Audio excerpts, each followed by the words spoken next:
Cardi and Neil Rule can give. It's time for Big D Energy, live on Woodward Sports. Join four-time Stanley Cup champion and legendary badass Darren McCarty and the golden voice of Neil Rule, Monday through Friday, 11 a.m. to 1 p.m., as they give their takes on all things Detroit sports. The number one midday show in Detroit is on. Welcome to Big D Energy. Hey, what's going on, everybody? Welcome to Big D Energy live on the Woodward Sports Network. I am Flannel Sam, filling in for Darren McCarty, and the man to my right needs no introduction. Even back before I was here, he did a show with Joik Bell called Belizean and Bell, and other than that, just a legend in the business. It is a privilege to work today with Mr. Sean Belizean. How does it feel to be back, man? Oh, it's great. Always love seeing you guys. Continued success to everybody here, man. Especially a day like today. I think for hockey nerds like me, this is a holiday. We had our July 1st taken away, so draft day, more on that in a second. Draft day is like a brand new holiday. So no, let's talk it up and have a blast today, man. You know what? Speaking of draft day, I'm gonna introduce the man in the chair first, because look at the shirt that he is wearing. Yzerplan. This guy is a puck knower. This guy plays club hockey at Western Michigan, so you're gonna enjoy today as well. None other than Korean Jesus. How are you feeling today, man? I'm feeling great. I'm really excited to chat it up with you guys. We were having some great chats before the show, so this should be a super fun hockey heavy show. I'm super excited. No, I can't wait for that as well. Spencer Raxter in the TD booth. How are you feeling today, man? Feeling pretty good. Ready for the weekend. Excited for going to Dispo later for the heavyweights. Oh, yes. Let me plug that again. The Woodward Heavyweights tonight, 5 to 7 p.m. from Dispo in Romeo. And as somebody who doesn't partake, those were still, even when we all went last year, some of the most fun days. And if you do partake, you probably feel like you're in heaven. It's like a Christmas lover going to Bronner's. Oh yeah, that also happened at Dispo. And I actually wasn't under the influence of anything. That was when we were all in the back. That's a wild picture. We were all in the back, just watching BDE, because I was on the Morning Woodward show at the time, and Neil was saying some crazy stuff. And I think JB took that picture of me in one of my reactions. So I guess my reactions and my faces and my rants are pretty much everywhere now. So you know what? It's all well and good. Now, you know what? That's what it's about, though, man. It's passion. I mean, and right now we don't have a whole hell of a lot to be passionate about. You know, guys like me, I'm walking around. I got my countdown going on, 57 days until week 0. Man, I mean, that's where we're at right now, because there just isn't a lot to look forward to. And so that's why, you know, you got the drafts. Yeah. You got, you know, the hope that comes with the NBA draft. You got the hope that comes with the NHL draft, and then the long wait until college football starts. Yes, and Chuck Brewer, Sean, here to educate Sam. I'm sure he will to some extent, but, you know, I'm going to do some educating, too, to all of the people here, as I always do. KG in the sound booth, as I always say. I float around the shows, but the one constant, besides Korean Jesus in the summer, is KG. How are you feeling about a hockey-centric show? Hey, I'm good, man. I'll actually be in the building tonight. I'm doing a promo event for Planet Fitness, so I'll be in at the draft party LCA 6 to 10. Come check me out. So yeah, looking forward to it, man. But shout out the Red Wings. Hope they get a good pick, man. And the Pistons actually made a trade today. I was surprised. Yes. Hey, great segue.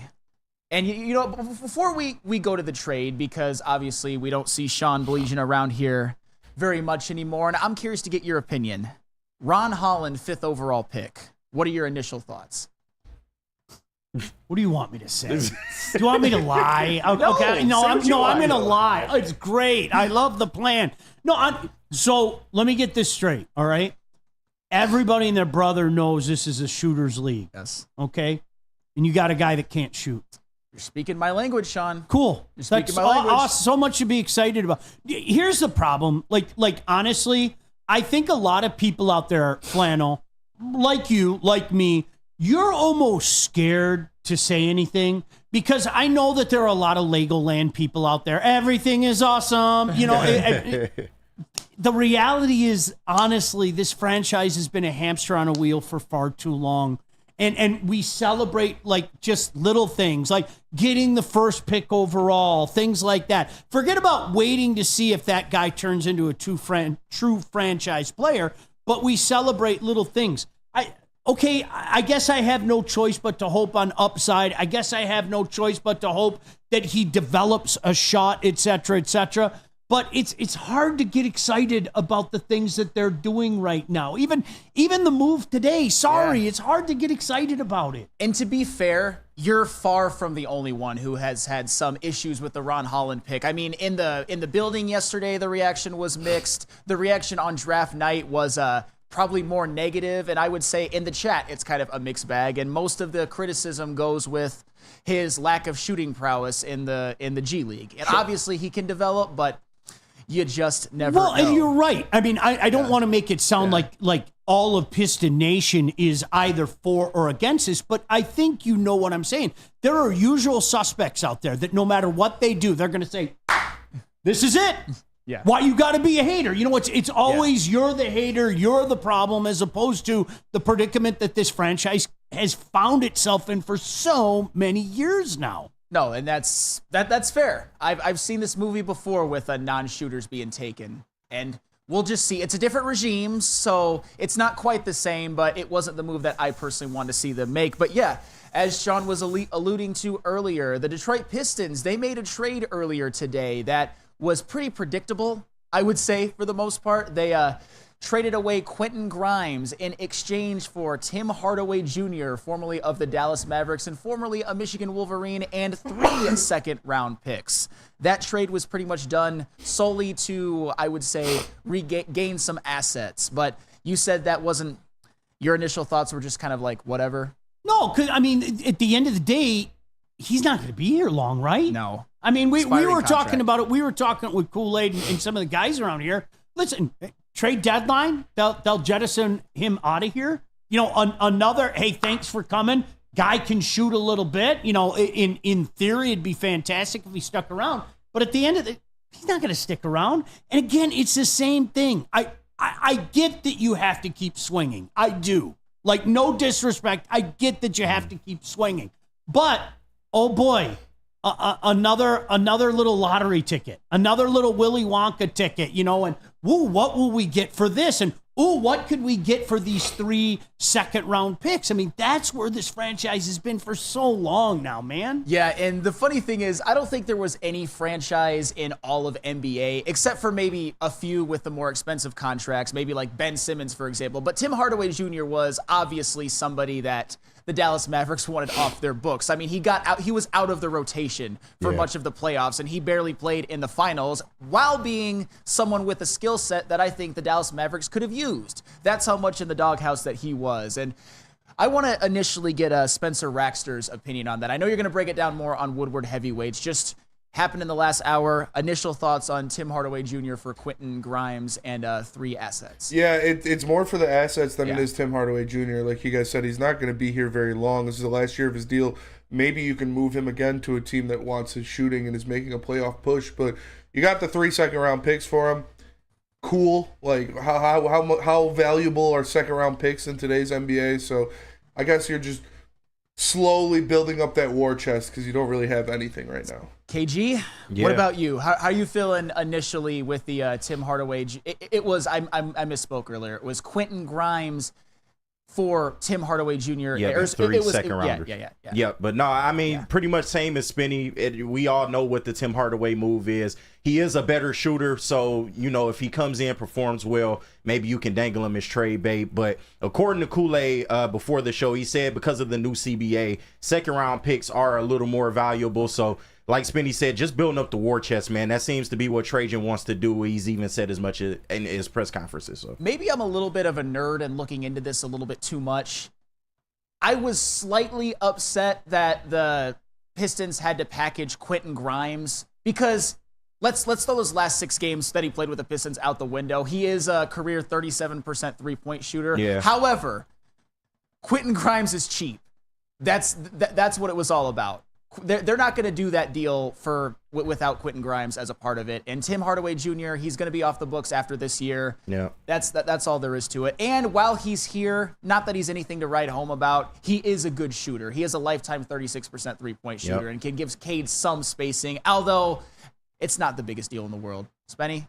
Yeah, I was going to say, for Dallas, I think it's them opening up cap space. They're trying to go after a guy like KCP or Klay Thompson to put on that roster with them. So that's why they wanted to get rid of. KCP or Klay Thompson on the Mavericks. I like crazy. That one. Isn't it though? Here's the old bit aspect of it though. To what Spenny just said. Listen, we are consistently the team that's making these moves and watching other teams get better because of their move to us. Yeah. And we keep collecting these lottery picks, and at some point in time, I think fans are going to say, well, hey, another 3-second is great. Fantastic. But when is it going to turn into something for value? And it's unfair to hold Trajan to what has happened with the Pistons, but this is where he's at now. And until it happens, he's part of the bumbling of this franchise for the last 15 years. I mean, it has been 15 years of this. It's incredible when you think about it. Oh, it's been, I mean, they're as bad of a franchise as there's been in the NBA since 2009, pretty much. And I think what Trajan is telling you and what he's doing with these moves is that it might be a slow process. So it might be a couple more years, but who knows? And Rack in the chat, Grimes averaged 8.5 points a game in 3 seasons. People vastly overreacting to him being traded. And I think most people are okay with it. Yeah. My thing is more, in a perfect world, he's the type of guy that I would prefer the Pistons to keep, but it just wasn't possible. If they wanted to make this move, the Mavericks wanted somebody cheap. So it is what it is, and Tim Hardaway Jr. at least is a shooter. And me being a Cade Cunningham stan, just get more shooters, man. Keep Fontecchio, keep Sasser, keep Isaiah Stewart, and use Tim Hardaway Jr. this year, and maybe go bargain shopping in the free agency market. Maybe take on another contract. What was the guy's name that said that? That brought up that comment? Because I think he's spot on. His name is Rack. Okay, Rack, way to go. Shout out, Rack. Because as we know, it's not like this town to turn mad players into something that they aren't. I mean, this is what we do. I mean, listen, Korean Jesus, you can say this. Hockey fans the last few days, honest to God, the way that some people are talking about Jake Wallman, I have to go ahead and look in the history books and see if he won 3 Norris trophies. Literally. Okay. I'm serious. No, he's got a point. What am I missing? Wallman's a third line D on a championship level team. He's okay. He's okay, but he's okay. What, Sam? Are you a Gritty fan? You like when he hit the Gritty after he won the game? Hey, hold on. Korean Jesus. You know, Spenny, you've worked with me longer than anybody. I value stuff like gritty celebrations less than anybody here. There is nobody who values flair and flash and aura less than Flannel Sam. So the gritty celebration means absolutely nothing to me. It's just that my thing, and I'll say it again, and then we'll get to some more substantive Detroit Red Wings stuff because they do have a draft tonight, is that the contracts that have been signed to guys like Oli Mata, to guys like Justin Holl, to guys like Jeff Petrie, made it so that you had to dump a Jake Wallman, because nobody wants any of those guys. They had to dump Jake Wallman, and I think preferably he would have been on this team next year in a perfect world. That's all I'm saying. At the end of the day, though, when you're the one thing that people consistently forget about, okay, is let's talk about rebuild, okay? Number one, rebuilds aren't easy. Right. Number two, at least I'm consistent. If you watched me on this show 3 years ago, you heard me say this. If you've heard me on the radio or TV, you've heard me say this, okay? This was going to be 5 years whether you liked it or not. Period, end of story. And in the course of 5 years, to create a roster, sometimes you have to make some of those moves. Sometimes you have to go say, okay, let's see what we can do with a guy like Mata. Sometimes you have to go, if you want to take the next step, which is where this franchise is at right now, how far of a step is it? We'll talk about that momentarily. But if you want to take the next step, okay, you have to improve your roster. To me, a guy like Wallman is a body. He's a dime a dozen. And the way people, he's a nice guy. He does the gritty. Whatever the case may be, I'm sorry, you can go get a piece like that. I understand if you don't like, if you wish there was more return or you didn't have to give up the second. But these are the things that unfortunately you have to do to take that next step. I think more going into detail, when you're talking about salary cap, there's a little bit of an illusion right now with what the Detroit Red Wings have. everybody looks at a number that isn't really that number because you have to lock up some of your guys. So you have to create space. I think that Steve Yzerman is being smart, and that's the most important thing. Be smart. Don't be reactionary. He thinks with his head, not with his heart. Fair enough. Fair enough. And we're going to get to ways in which this Detroit Red Wings team can be improved, because on this first segment, we're going to look a little bit into some draft prospects that may or may not be available at 15, but would certainly, I believe, help the team. Before we go to break, Freddie Felt 313, noted LeBron hater. Do you like LeBron's goofy pound the chest and March celebration? Well, that's different. That's Goat James. That's Bron. I like his celebrations. Yep, get on your knees. That's a little different than Jake Wallman. But anywho, thank you for that. Korean Jesus. Now we shouldn't even talk about. I'm kidding.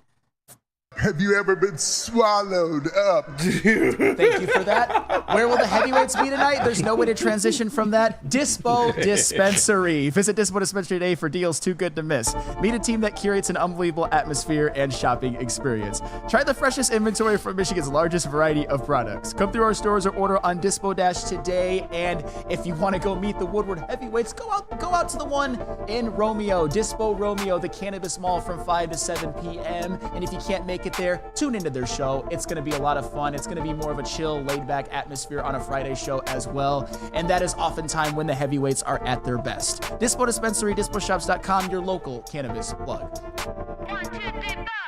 Feel alive during Feldman Chevrolet's biggest New Year's sales event ever. Get the best prices on our huge selection of award-winning Chevrolets. Like this 2024 Equinox for $188 per month.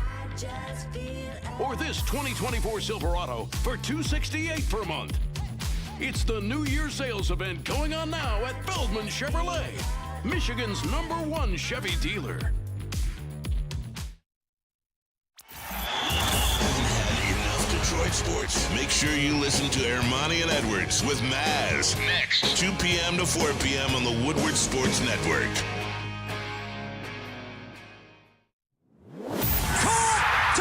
Thank you to the Detroit Lions and Sheila Hamp for the best season in Lions history. Now it's time to let Brad Holmes cook. Woodward Sports. Are you tired of the same old Detroit sports merch? It's new era in sports wearables, new designs like the Boo Them Kids, the Campbell and Holmes, anything you need. You can just go to shop.woodwardsports.com. They make great gifts. They make great anything. If you like somebody, buy them some Woodward Sports merch. Shop.woodwardsports.com. Remember, Boo Them Kids. Hey, welcome back to Big D Energy I'm Live. hijacking. Hey, I'm serious. Go ahead. Listen to me. We're continuing the conversation we just had. Go ahead. Okay? Go hijack. Right. So during the break, I was talking to Flannel and some of the guys in here. Help me out. And if you guys in the chat think I'm wrong, yell at me. It won't be the first time. This town, and I don't know if it's because we're so desirous of a winner, because it's been happening for a while, but we have a tendency in this town to worship bums. We do. I don't know how, like, an average player, forget that, I'm being mean to the word average. I don't know how a below average player, like, goes like this in people's minds, but we put certain guys on a pedestal. Yeah. That just don't deserve to be there. And I think in the hockey community, the last few days, I've kind of seen that about Jake Wallman. But Akil Baddoo, he's awful. Yeah. Like, people love this guy. I don't get it. And I've asked people, it's like, am I missing something? Like, this love affair with Akil Baddoo, he had a cute little, like, part of his season. Right. Not even all season. Not even a half season. He had a cute little part of his season as a Rule 5. And all of a sudden, people drop their pants around their ankles and say, Baddoo! I don't get it. To be fair, he had a good rookie year. But ever since then, he's been terrible. Didn't. Yes, he did. He had a .330 on base percentage. We would kill for that right now. Part of the whole season, those were his numbers. That's all I'm gonna say. Don't blow up. Men lie, women lie, numbers don't. But I'm not defending Akil Baddoo for what he is now. I truly believe that if his name was Ron Jefferson or something like that, people wouldn't love him as much. I've said that for a long time. I'm not going to die on the Akil Baddoo hill, but I'm not going to act like. But what is it about this town? Because like seriously, guys like us, the hockey guys, I've sat back watching all these people talk about Jake Wallman. Like, am I missing something? Let's forget about his play. He wasn't even part of the roster half the time. And I'm hearing these people pontificate about his play and how they're going to miss him. I understand if you miss him on a personal level, good guy, all that stuff. But you have to take that stuff out of the equation. When you're talking about building a winning team, when you're talking about taking the next step, whether it be the Tigers, whether it be the Red Wings, those are you know what? Yes, I want an upgrade from guys like that. Okay, Akil Baddoo is a cute little part with a funny little name, and Chris Butzloff, the way he announces his name, Butsy, I love it. But at the end of the day, I don't want that guy on my roster. I don't want him in the lineup. And this town, I swear to God, I've noticed this for years. We just have a tendency of putting guys like that up on a pedestal. The whole Brandon Inge thing, right? How did Brandon Inge become a thing? No, here's where I'll push back a little bit on Brandon Inge, a little bit. I do think Brandon Inge retrospectively has become a little bit overhated because you'll hear people compare him to Javi Baez, say like, who was worse? And I'm just like, what the fuck are we talking about? I'm not saying that Brandon Inge was anybody to write home about. He was okay. He wasn't the worst everyday player in baseball. That's my distinction between Brandon Inge. He wasn't somebody who you should deify or anything like that, and it ended terribly. I know that, but I think Brandon Inge, he's kind of polarizing. Some people overrate him. Some people act like he's Javi Baez. I think it's a little bit in the middle, skewing a little bit more towards when bad. When you were in the position that the Tigers were in 2011, okay, and I had to deal with this on a daily basis. There was a massive gaping hole, not only in the lineup, but at third base. And you would have thought that we sent down, think of the greatest third base, Brooks Robinson. We sent Brooks freaking Robinson down to the minor leagues. And they picked up a next to nobody in Wilson Betemit, and he was infinitely better than Brandon Inge. I mean, that was the reality. And then all the crying when they finally said, okay, enough. And he had that cute little weekend with the A's. But I'm using that as we in this town, whether we want to admit it or not, have a tendency of picking a guy like that and just overrating him because we're so desirous for our teams to win.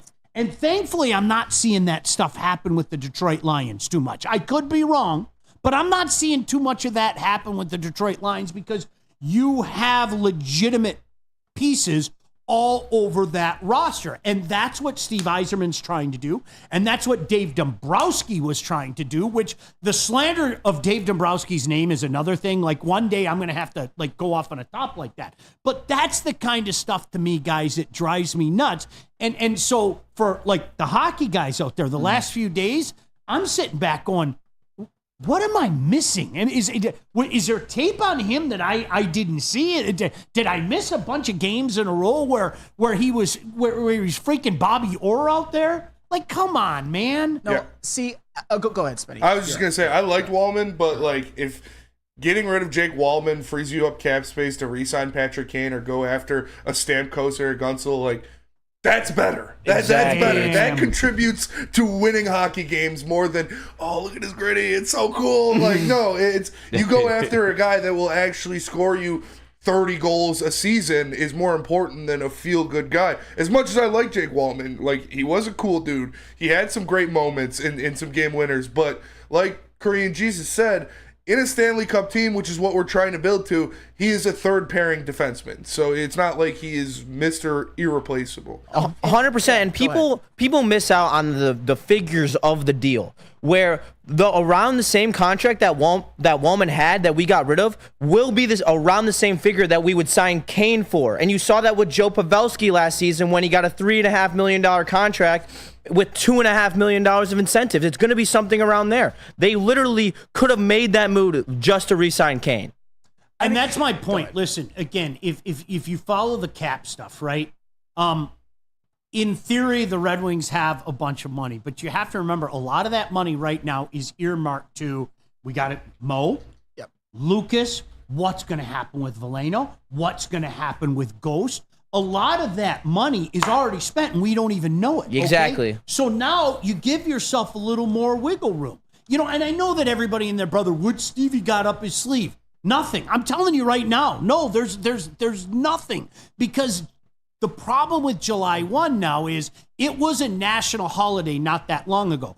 But with the changing economics of this league, teams lock up studs. I mean, how many studs hit the open market on July 1?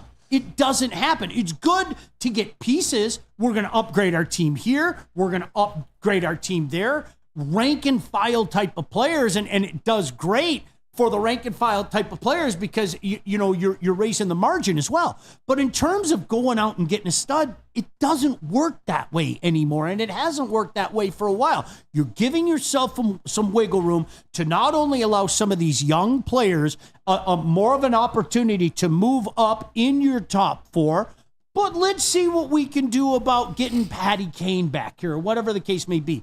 It's smart. And you know what? It goes back to The Godfather. It's nothing personal. It's just business. Jake, no disrespect to you. Great guy. I think you're a nice piece on a team. But at the end of the day, nothing personal. It's just business. And that's fair. And for the record, because I haven't done this yet before, I'm going to give probably an hour or two sort of the Flannel Sam plan for the offseason, what I would do if I were Steve Yzerman. As somebody who has been more critical of him than most here, I'll actually have a plan so that you can no longer say, what would you do? I will give out my plan, and I will let you guys. Wait. Hey, how could you? It's the Flannel Sam plan. Maybe they're going to hire me instead. No, I'm just kidding. But I'm kidding. But Burn in the chat, I got to read this. It's a super chat, kind of to this is a little bit of an exaggeration, but this is kind of to answer your question earlier. It's just how we are. Every first-round pick is a bust, and every UDFA is a Hall of Famer loading. I think that's a little aggressive, but it's pretty reasonable. The biggest I got to ask you this, though, before we go to break. I think the biggest offense of this is somebody that Spenmo Rex would, probably give up a limb for. Don Kelly. The GOAT. Don Kelly. The GOAT. Bum. Don Kelly is the GOAT. Look at Shabu. Thank you. I'm so glad. I'm so glad. I don't get it. Don Kelly is the greatest player to ever pick up a baseball bat. For the life of me, I don't get it. That I'm so glad that you brought that up. Yes. Well, actually, I'm not glad you brought it up because I hadn't thought of that name in years, and now I'm going to shiver all day thinking about it.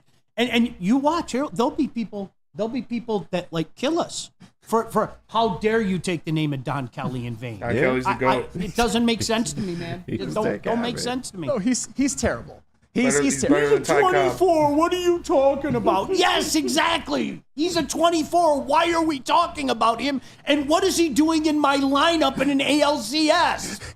That's fair. He's better than Ty Cobb. Before Sean Belizean loses it, we want to talk some NHL draft coming up. We want to talk some prospects. We good with that? Yep, that sounds good. Absolutely. But first, let me tell you about the morning show. The morning show, also known as Wake Up Woodward. Make sure you're tuning in every morning with Kool-Aid, Flannel, Broder, JB, KG, Korean Jesus, and the whole gang as they break down all Michigan sports. It's the Woo Crew. Make sure you tap in. Like I said, every morning. It's the best morning show in the state. It's Wake Up Woodward.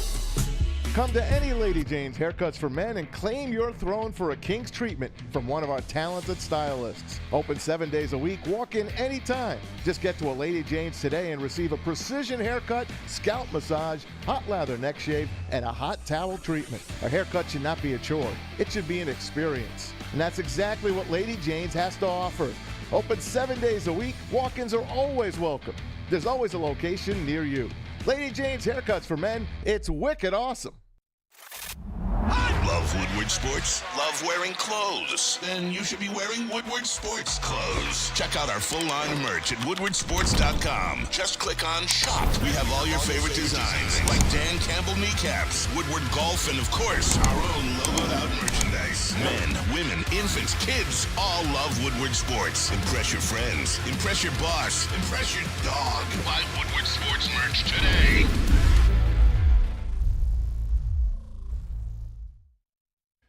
Give your pet the best. Premier Pet Supplies, hands down Michigan's best pet store. Same prices and all the conveniences the online and big box retailers. With one major difference, they are family and locally owned and operated for over 30 years. With 60 different brands of food and nutrition experts to help you. Same day local curbside home delivery. Premier Pet Supply. Give your pet the best. www.premierpetsupply.com. Hey, welcome back to Big D Energy Live on the Woodward Sports Network. I am Flannel Sam, and the man to my right is Sean Beligian, who needs no introduction. Guys, what did you say? I said you can make a case that Don Kelly was directly impactful for Miguel Cabrera's MVP season.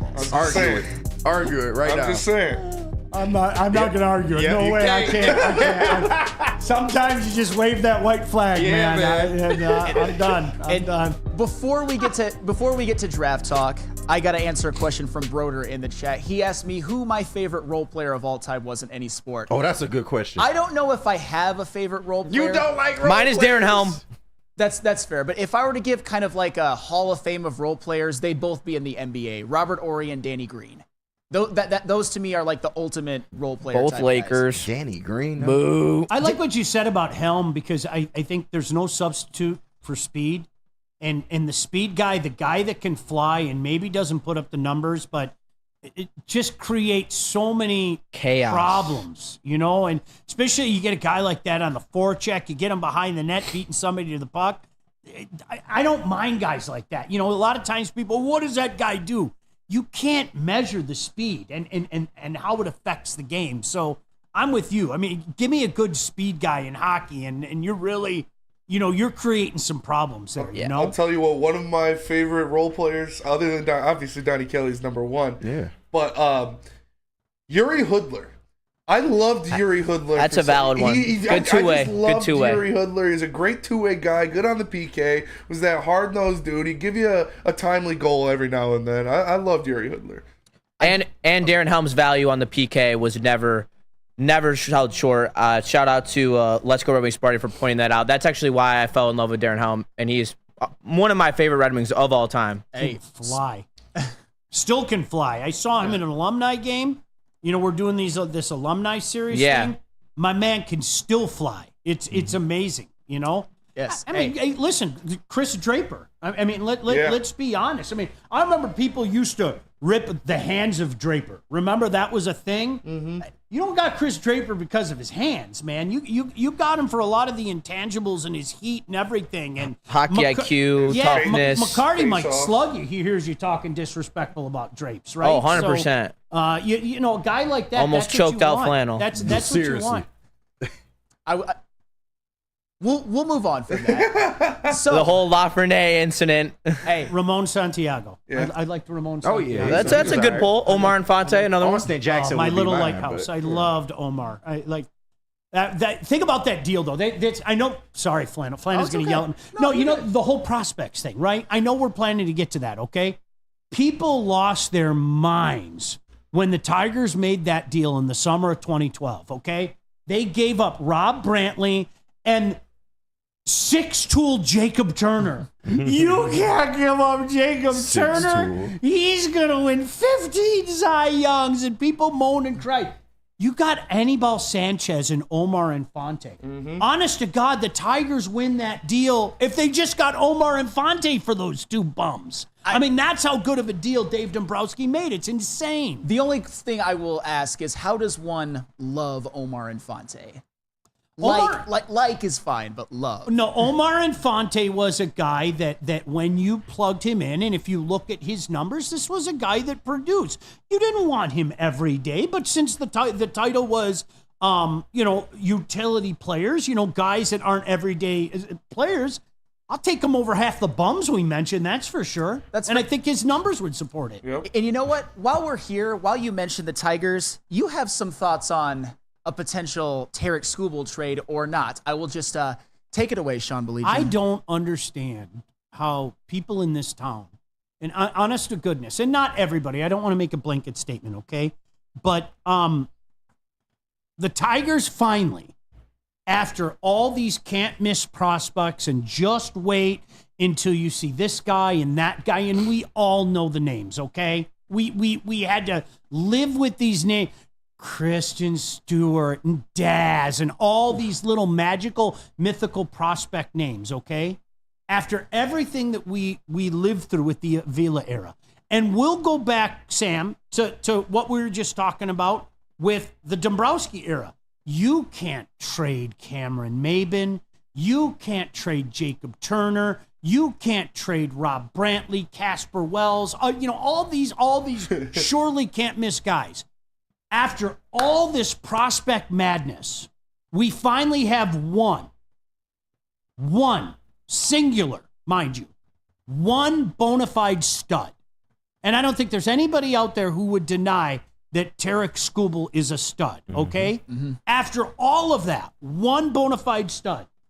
And there are living, breathing organisms out there that want to turn around and trade this guy for prospects.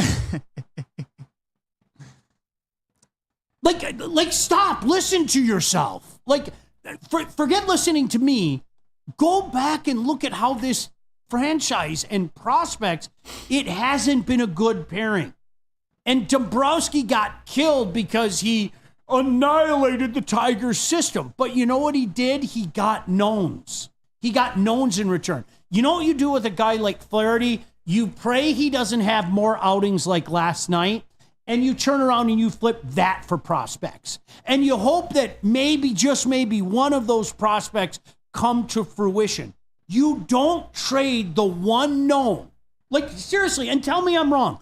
Out of all the prospects, out of all these, wait till you see that guy, wait till you see this guy. There is one guy, one, that we can universally agree made it, okay? We can debate about how good Riley Green is. We can debate about, whether you can mail it in with Torque, whether you can call a day on Colt Keith. We can have those debates. And I don't think it's fair to mail it in on young players just yet. I don't. But the one thing that we can, Tarek Skubal is a stud. Yeah. Period. And you want to turn around and trade him for prospects. I'm lost at it, and I get it. I really and truly, I get it, because a contending team, why would a contending team want to give up a known? They don't. They're going for it. They're all in, like those Tiger teams were. Whether it be going and getting Omar Infante and Anibal Sanchez, whether it, go get Doug Fister for the run, and everybody lost their mind over that trade too. That's another one. How can you give up those prosters? And Fister came here and was just lights out. He was. But prospects, let's have the conversation, sure. And I want a general manager who's going to do his due diligence and listen to everything, and I mean everything. I just don't like the idea of finally developing a real legitimate stud out of all these magical, mythical names in the past 15 years, and we want to turn around and trade him for more prospects. Well, help me make sense of that. I am totally on board with you. I want to keep Skubal. I want to pay Skubal. I want him to be the ace for the foreseeable future. You mentioned something about Jack Flaherty, which I thought was very, I would say, pertinent to a certain discussion that we're going to be having as time goes on. If I'm Scott Harris, I'll just say it right now. If I'm Scott Harris, I'm calling up the Minnesota Twins, a team that is tearing the cover off the ball. Royce Lewis, on a per-game basis, is having one of the best starts of any player in MLB history. They got Carlos Correa, who is raking. They have our old friend Willie Castro, who is raking. They've got a guy like Ryan Jeffers. They've got a veteran piece in Carlos Santana, who's had some postseason success. They got Kepler, but they can't pitch worth a damn. In terms of teams that are winning, they have one of the worst, the worst team ERA of a playoff contending team in the MLB. You call up Minnesota, you say, I want Gabriel Gonzalez, a top 100 prospect, the 4th rated prospect in the Minnesota Twins organization. You can have Jack Flaherty. Give us Gabriel Gonzalez. And by the way, there are 2 outfielders in the Minnesota Twins organization who are higher rated than Gabriel Gonzalez. They are loaded with outfield prospects. If you can flip Jack Flaherty for a top 100 prospect, that is what I am going to do. I'm not trading Tarek Skubal. And while we're at it, I think you could flip Mark Canha for a top 100 prospect. Absolutely. And a lot of people might think I'm being crazy because they hear the name Mark Canha and they're like, whatever. The Seattle Mariners are putting up Detroit Tigers-like offensive stats this year, but they're leading the division. It's kind of slipping away a little bit, but they could still win this division. And it's because the Seattle Mariners lead the MLB in quality starts. You call up the Seattle Mariners. you say, I will give you Mark Canha, a guy who he would step right into the Seattle Mariners right now and lead your team in on-base percentage. And the Seattle Mariners and the Detroit Tigers, we want Lazaro Montes. I know you guys haven't heard of some of these names because why would you? But he is a top 100 MLB prospect. Well, we turned half of them into Hall of Famers around here for 15 years. Fair enough. He's an outfielder in the Seattle Mariners organization, and the reason why I think they would do something like that is because obviously the Seattle Mariners need hitting, and if you win the division, if you can up your record, you're going to get some home field in the playoffs. You don't have to play a wild card round if you can get your record up. And the top 11 prospects in the Seattle Mariners organization are all hitters, including 2 outfielders who are rated slightly below Lazaro Montes, and 3 of those prospects have spent some time in the big leagues this year. So that's what I'm doing. I'm keeping Tarik Skubal exactly where he is, and I am flipping Jack Flaherty and Mark Canha, guys that it would kill me to get rid of, but the Tigers aren't doing anything. And if you want Mark Canha back, sign him in the next free agency. Well, and what you have to do is, you hope, again, Flaherty mixes in many more starts like he had last night, and that value, all of a sudden is diminished. But you know what you do? You bring up Minnesota, I would counter with the Orioles. And then I'd float something to the Orioles and go, hey, Orioles, I hear the Twins have a little in right now.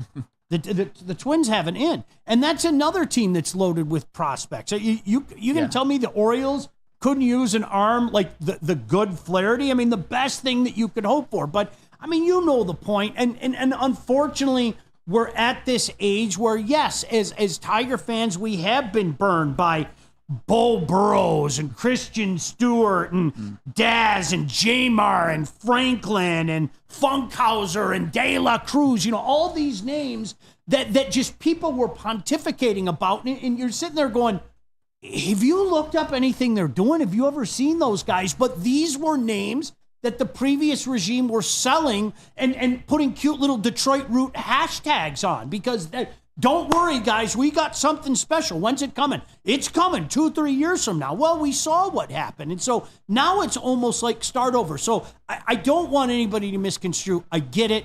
You have to have prospects. You have to find a way to bring in some more guys. Most importantly, you have to start develop those guys, which has been this franchise's problem. But I don't want to give up any more knowns.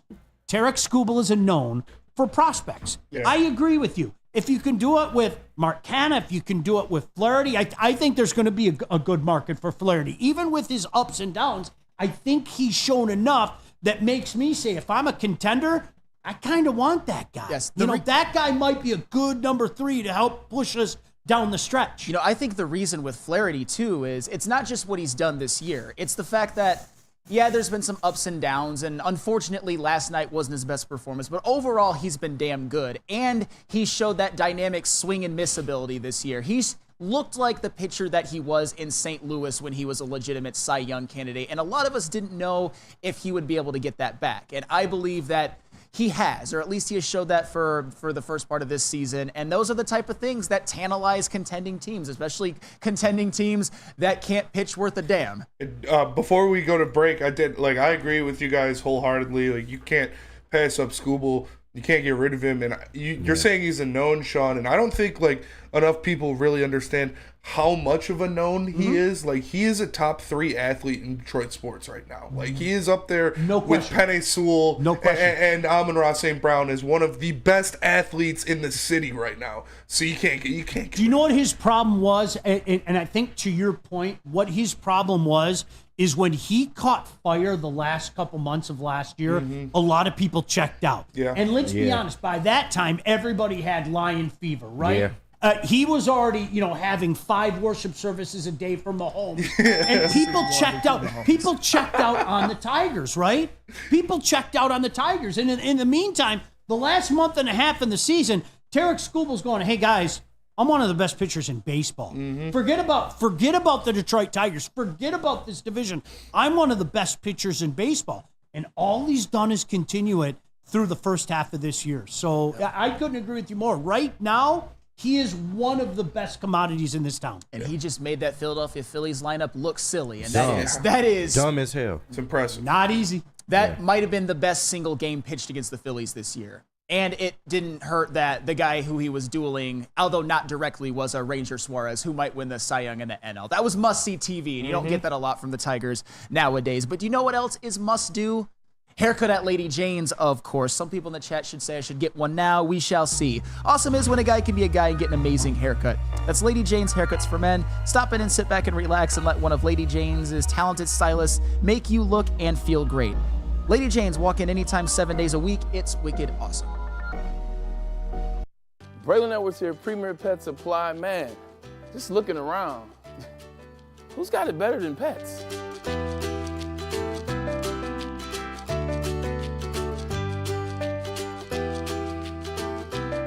Come on, a baby stroller for Coda?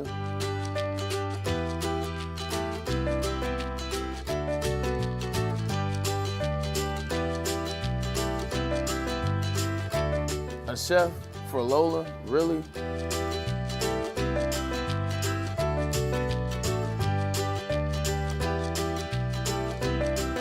You don't have to tell me who the real boss here is. Who's got it better than pets? Nobody, especially here at Premier Pet Supply. For over 30 years and more than 13 locations, Premier Pet Supply has everything that your pet can dream of, and guess what? It's all under one roof. Premier Pet Supply, family owned, operated, and proud to call Metro Detroit home. Check out premierpetsupply.com or scan the QR code today. Who's got it better than pets? Nobody! Love Woodward Sports? Love wearing clothes? Then you should be wearing Woodward Sports clothes. Check out our full line of merch at woodwardsports.com. Just click on shop. We have all your favorite designs, like Dan Campbell kneecaps, Woodward golf, and of course, our own logoed out merchandise. Men, women, infants, kids all love Woodward Sports. Impress your friends. Impress your boss. Impress your dog. Buy Woodward Sports merch today. Detroit sports. Make sure you listen to Ermanni and Edwards with Maz next, 2 p.m. to 4 p.m. on the Woodward Sports Network. Let Guardian Alarm offer you customized solutions from real experts. Our professional technicians take the time to recommend security and automation solutions specific to your needs. 24/7 professional monitoring. Call us anytime, day or night, and know that a Guardian team member will stay on the phone as long as needed. Technology backed by people. Your safety and security deserves technology that's been proven to work and people have been proven to care. Call 1-800-STAY-OUT. That's 1-800-STAY-OUT. Guardian Alarm, your local security experts. Welcome back to Big D Energy live on the Woodward Sports Network. I am Flannel Sam. We got the legend Sean Belegian to my right. We got KG in the sound booth, Korean Jesus on the chair, and Spenmo Rex in the TD booth. So the most exciting thing going on in Detroit sports, at least tonight, is the NHL draft, in which the Detroit Red Wings are currently picking at 15. And this is a team, unlike the Pistons and the Tigers, have shown recent evidence that they are maybe about to turn the corner, and in some ways have. So, Sean Belegian, I'm going to ask you first.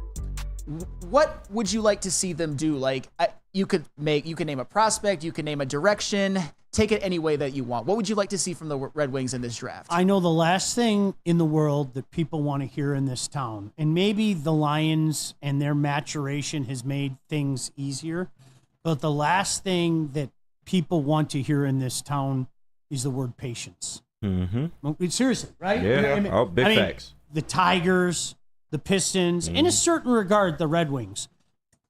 There still is not a quick fix with this Detroit Red Wing town. I hate to tell you, there's not a quick fix with this team.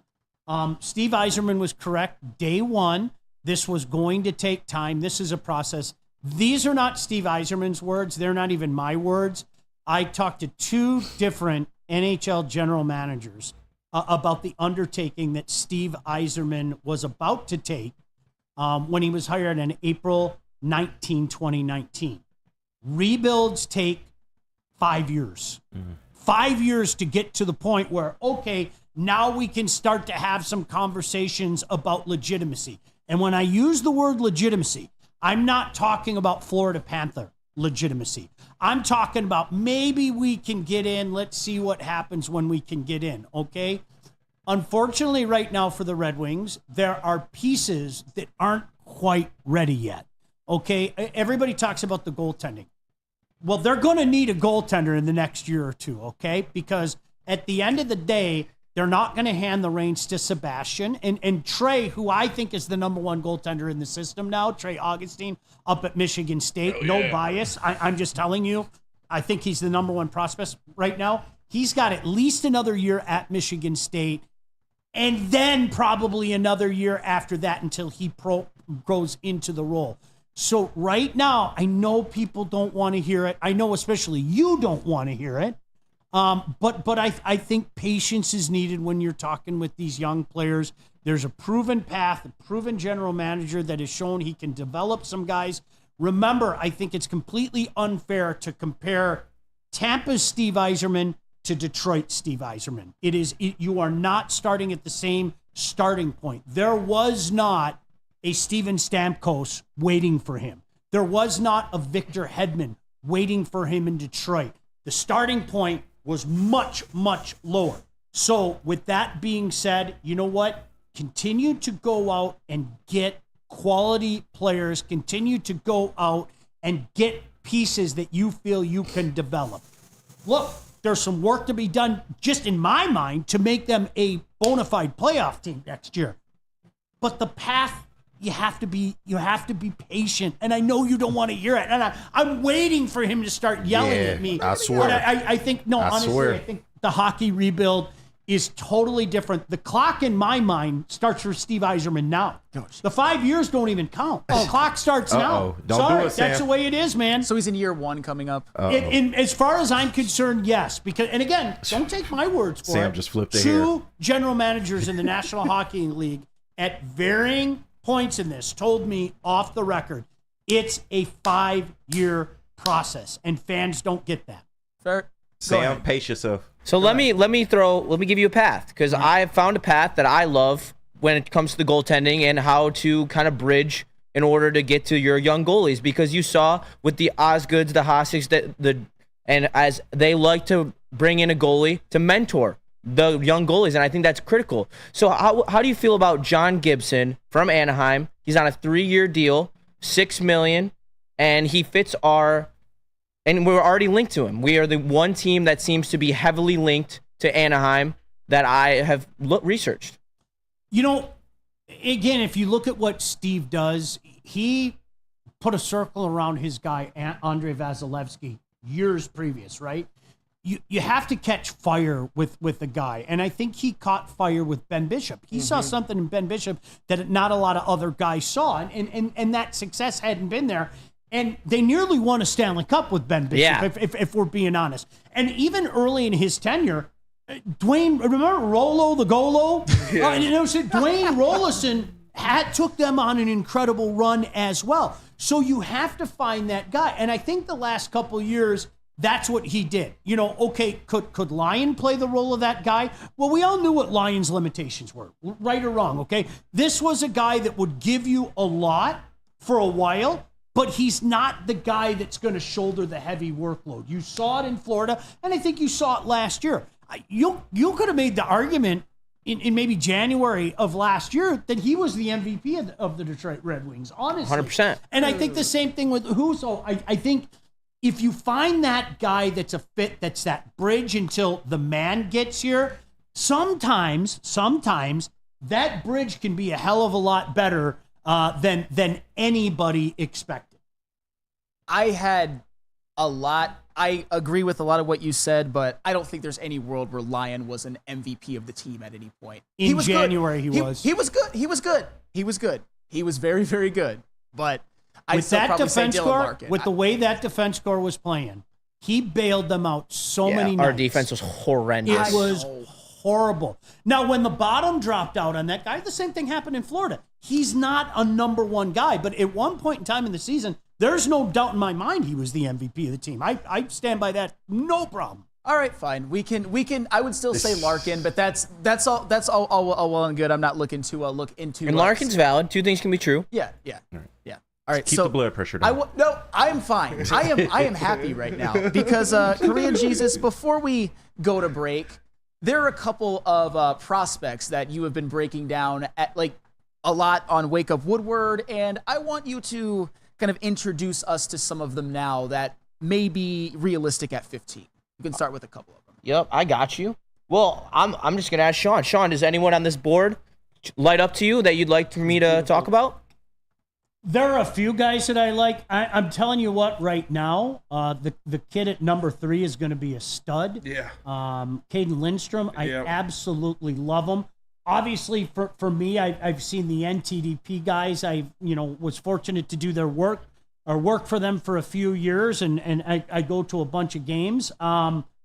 I'm intrigued at number 6, Liam Greentree, the kid out of Windsor. Well, I'm really intrigued by Liam Greentree. Well, Liam Greentree is one of my absolute favorites, and my prediction, actually, for who we are going to take. He's a tacticianing playmaker. He's got a wicked hockey mind. He's a power forward. He's got great size. I believe he's 6'2", and over 200 pounds. 6'2", 215. There you go. Thank you, Spenny.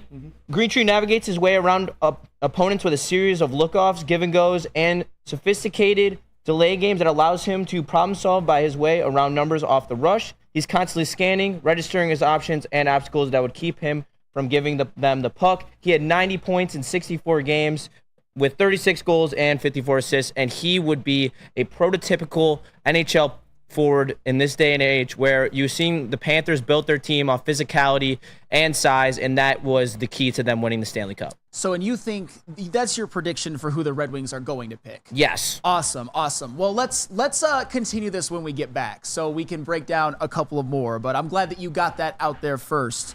Because, who doesn't want to hear it from a Korean Jesus with the Yzerplan shirt on right now? Club hockey player at Western Michigan, by the way. His word definitely holds a lot of weight. But you know what else holds a lot of weight?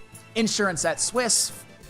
Now more than ever, it is critical for you to have your insurance reviewed. Swiss Insurance will make sure your carrier is not slipping in extra fees. Call Mark at Swiss Insurance today, 313-530-1698, or go to their website at swissins.com. Yo, let me just say, I love Planet Fitness.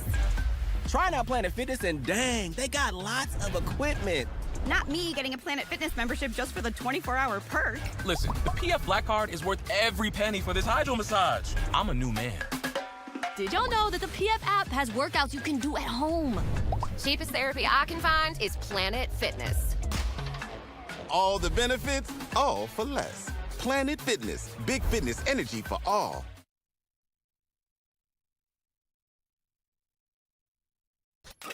A ton of fun, a ton of sports, and a ton of man-meat. Welcome to the Woodward Heavyweights, live daily 5 to 7 p.m. on Woodward Sports.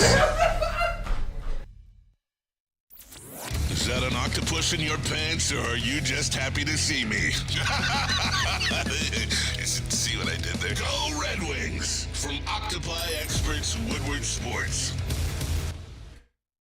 Planet Fitness is the home of the judgment-free zone where anyone, and we mean anyone, can feel comfortable and work on their fitness goals. At Planet Fitness, you'll experience a squeaky clean gym that has tons of equipment, a full-body workout in 30 minutes, and all memberships include fitness training. You get all that for just $10 a month, no commitment. No matter where you are, there's Planet Fitness close by. More than 50 in Metro Detroit and thousands more throughout the world. Planet Fitness, where your fitness is essential. Cruising on into the second hour of Big D Energy live on the Woodward Sports Network. I am Flannel Sam, filling in for Darren McCarty, and the man to my right is Sean Beligian, filling in for Neil Rule. So yes, I figure since it's draft day for the NHL, we can break down a couple of more prospects now that we've got Korean Jesus here and Sean Beligian and Spen Morax, of course. Kate, what's up? I was just gonna say, can I say my guy? Absolutely. I got a guy that absolutely. I got a guy that I like. I didn't see him on Korean Jesus' top 6, but this is a guy I think he could do very well. I think it's right what up the Red Wings need. He's a young guy. It's Julius Matinen. Okay. He's a Finnish center. This is a big dude. He's 6'3", 215 pounds. He's a two-way guy. He is great defensively and offensively. When he gets in the offensive zone, he attacks, he gets downhill, he wins battles in front of the net. He's great at screening the goalie, and on top of that, his forechecking and his play against the boards is extremely impressive. You want to talk about what Florida did and how Florida won. This is a guy that would fit that Florida Panther system very well. And it's a guy I think that the Red Wings need is this size. Like I said, he is just a massive dude that is very skilled as well. in the face-off zone. So I think he is everything the Red Wings could be looking for. Again, he's very young, so he's not going to hop in right away and be an impact player on this Red Wings team. But as a power center, like, it would be perfect for them. Like I said, he's 6'3", over 200 pounds. He's big finish center that I would really like to see the Red Wings. Spenny, he was actually going to make an appearance on the list. I was going to take off Trevor Connolly because of the off-ice issues, because it's a little bit personal towards myself. So, but I ended up not changing my list. But yeah, he was just off, maybe 11, 12-ish with another Euro stash as well. But who else are we trying to get into here? I've heard a lot of link to Berkeley Catton with Detroit. He's a smaller forward who's really speedy, can dangle, got nice vision, really great edge work. That's another one it could easily fall to the Wings. The more of, like, you got to get pretty lucky. As Sean was saying, Caden Lindstrom, he's probably going to go top 5. Yeah. For sure. He will. He is absolutely unbelievable. He is the prototypical Matthew Tkachuk, Brady Tkachuk type of player. He can also skate. Yeah. Like, for a big guy, like, you can tell he's a smooth skater, and he's just an absolute amazing to watch. He's a kind of a Megatron of a hockey type beat. He's massive. I'm telling you, he doesn't get hurt. There's a chance he's going 1 or 2 in this draft. Yeah. He did. And get hurt. I think it's unfair sometimes the way teams kind of degrade a guy that got hurt. Wow, players get hurt in hockey. Isn't that amazing? And I think at draft time, when you drop a guy. Now listen, if it's a catastrophic injury that you have to worry about him bouncing back from, that's one thing. But I think a kid like that, if he doesn't go 4, he'll go 5 to Montreal. Yeah. And all of a sudden, you're looking at Montreal, you got Suzuki, Doc, and a guy like that down the middle.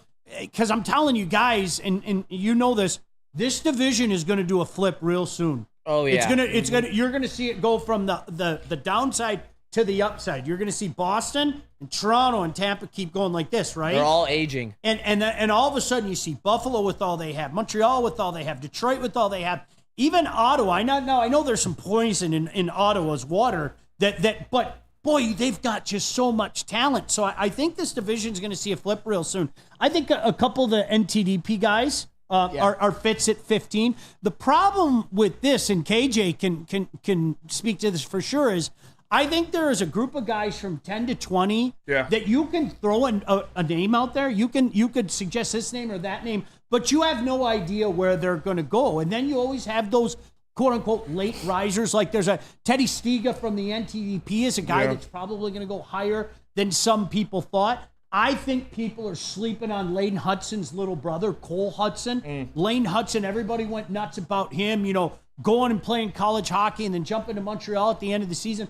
His little brother's the same thing. Yeah. And it's like we got to get this out of our head, this small defenseman. Hi, Quinn Hughes, how you doing? Don't know if you saw who won the Norris Trophy. Yeah. The game is different now. These guys can motor. If you can move the puck, if you can skate, the game is different today. And so teams aren't afraid to take a chance on that quote-unquote smaller or smallish guy, especially on the blue line. And that's how I feel about Zeev. When I watched Zeev, we were talking about it. Zeev reminds me so much of Quinn Hughes. I went and I watched Quinn Hughes play in the Big Ten Championship Series when they were in the semifinals against Penn State. You could tell that was a dude. That was an NHL player. That was a dominant player. And I watched Zeev throughout this whole entire college season, and he just looks like he has control out there. He's so calm with the puck, and he makes the right play a lot of the time, and he also is a good defender. It's the new prototypical D in the NHL. You need those big D, but you also need D. It's a mix. It's the mix of the two. That's how you get a great D core, because you need them to be offensive and defensive. We were talking about this earlier in the show about how basketball has changed, right? It's a shooter's game. Yeah. Okay.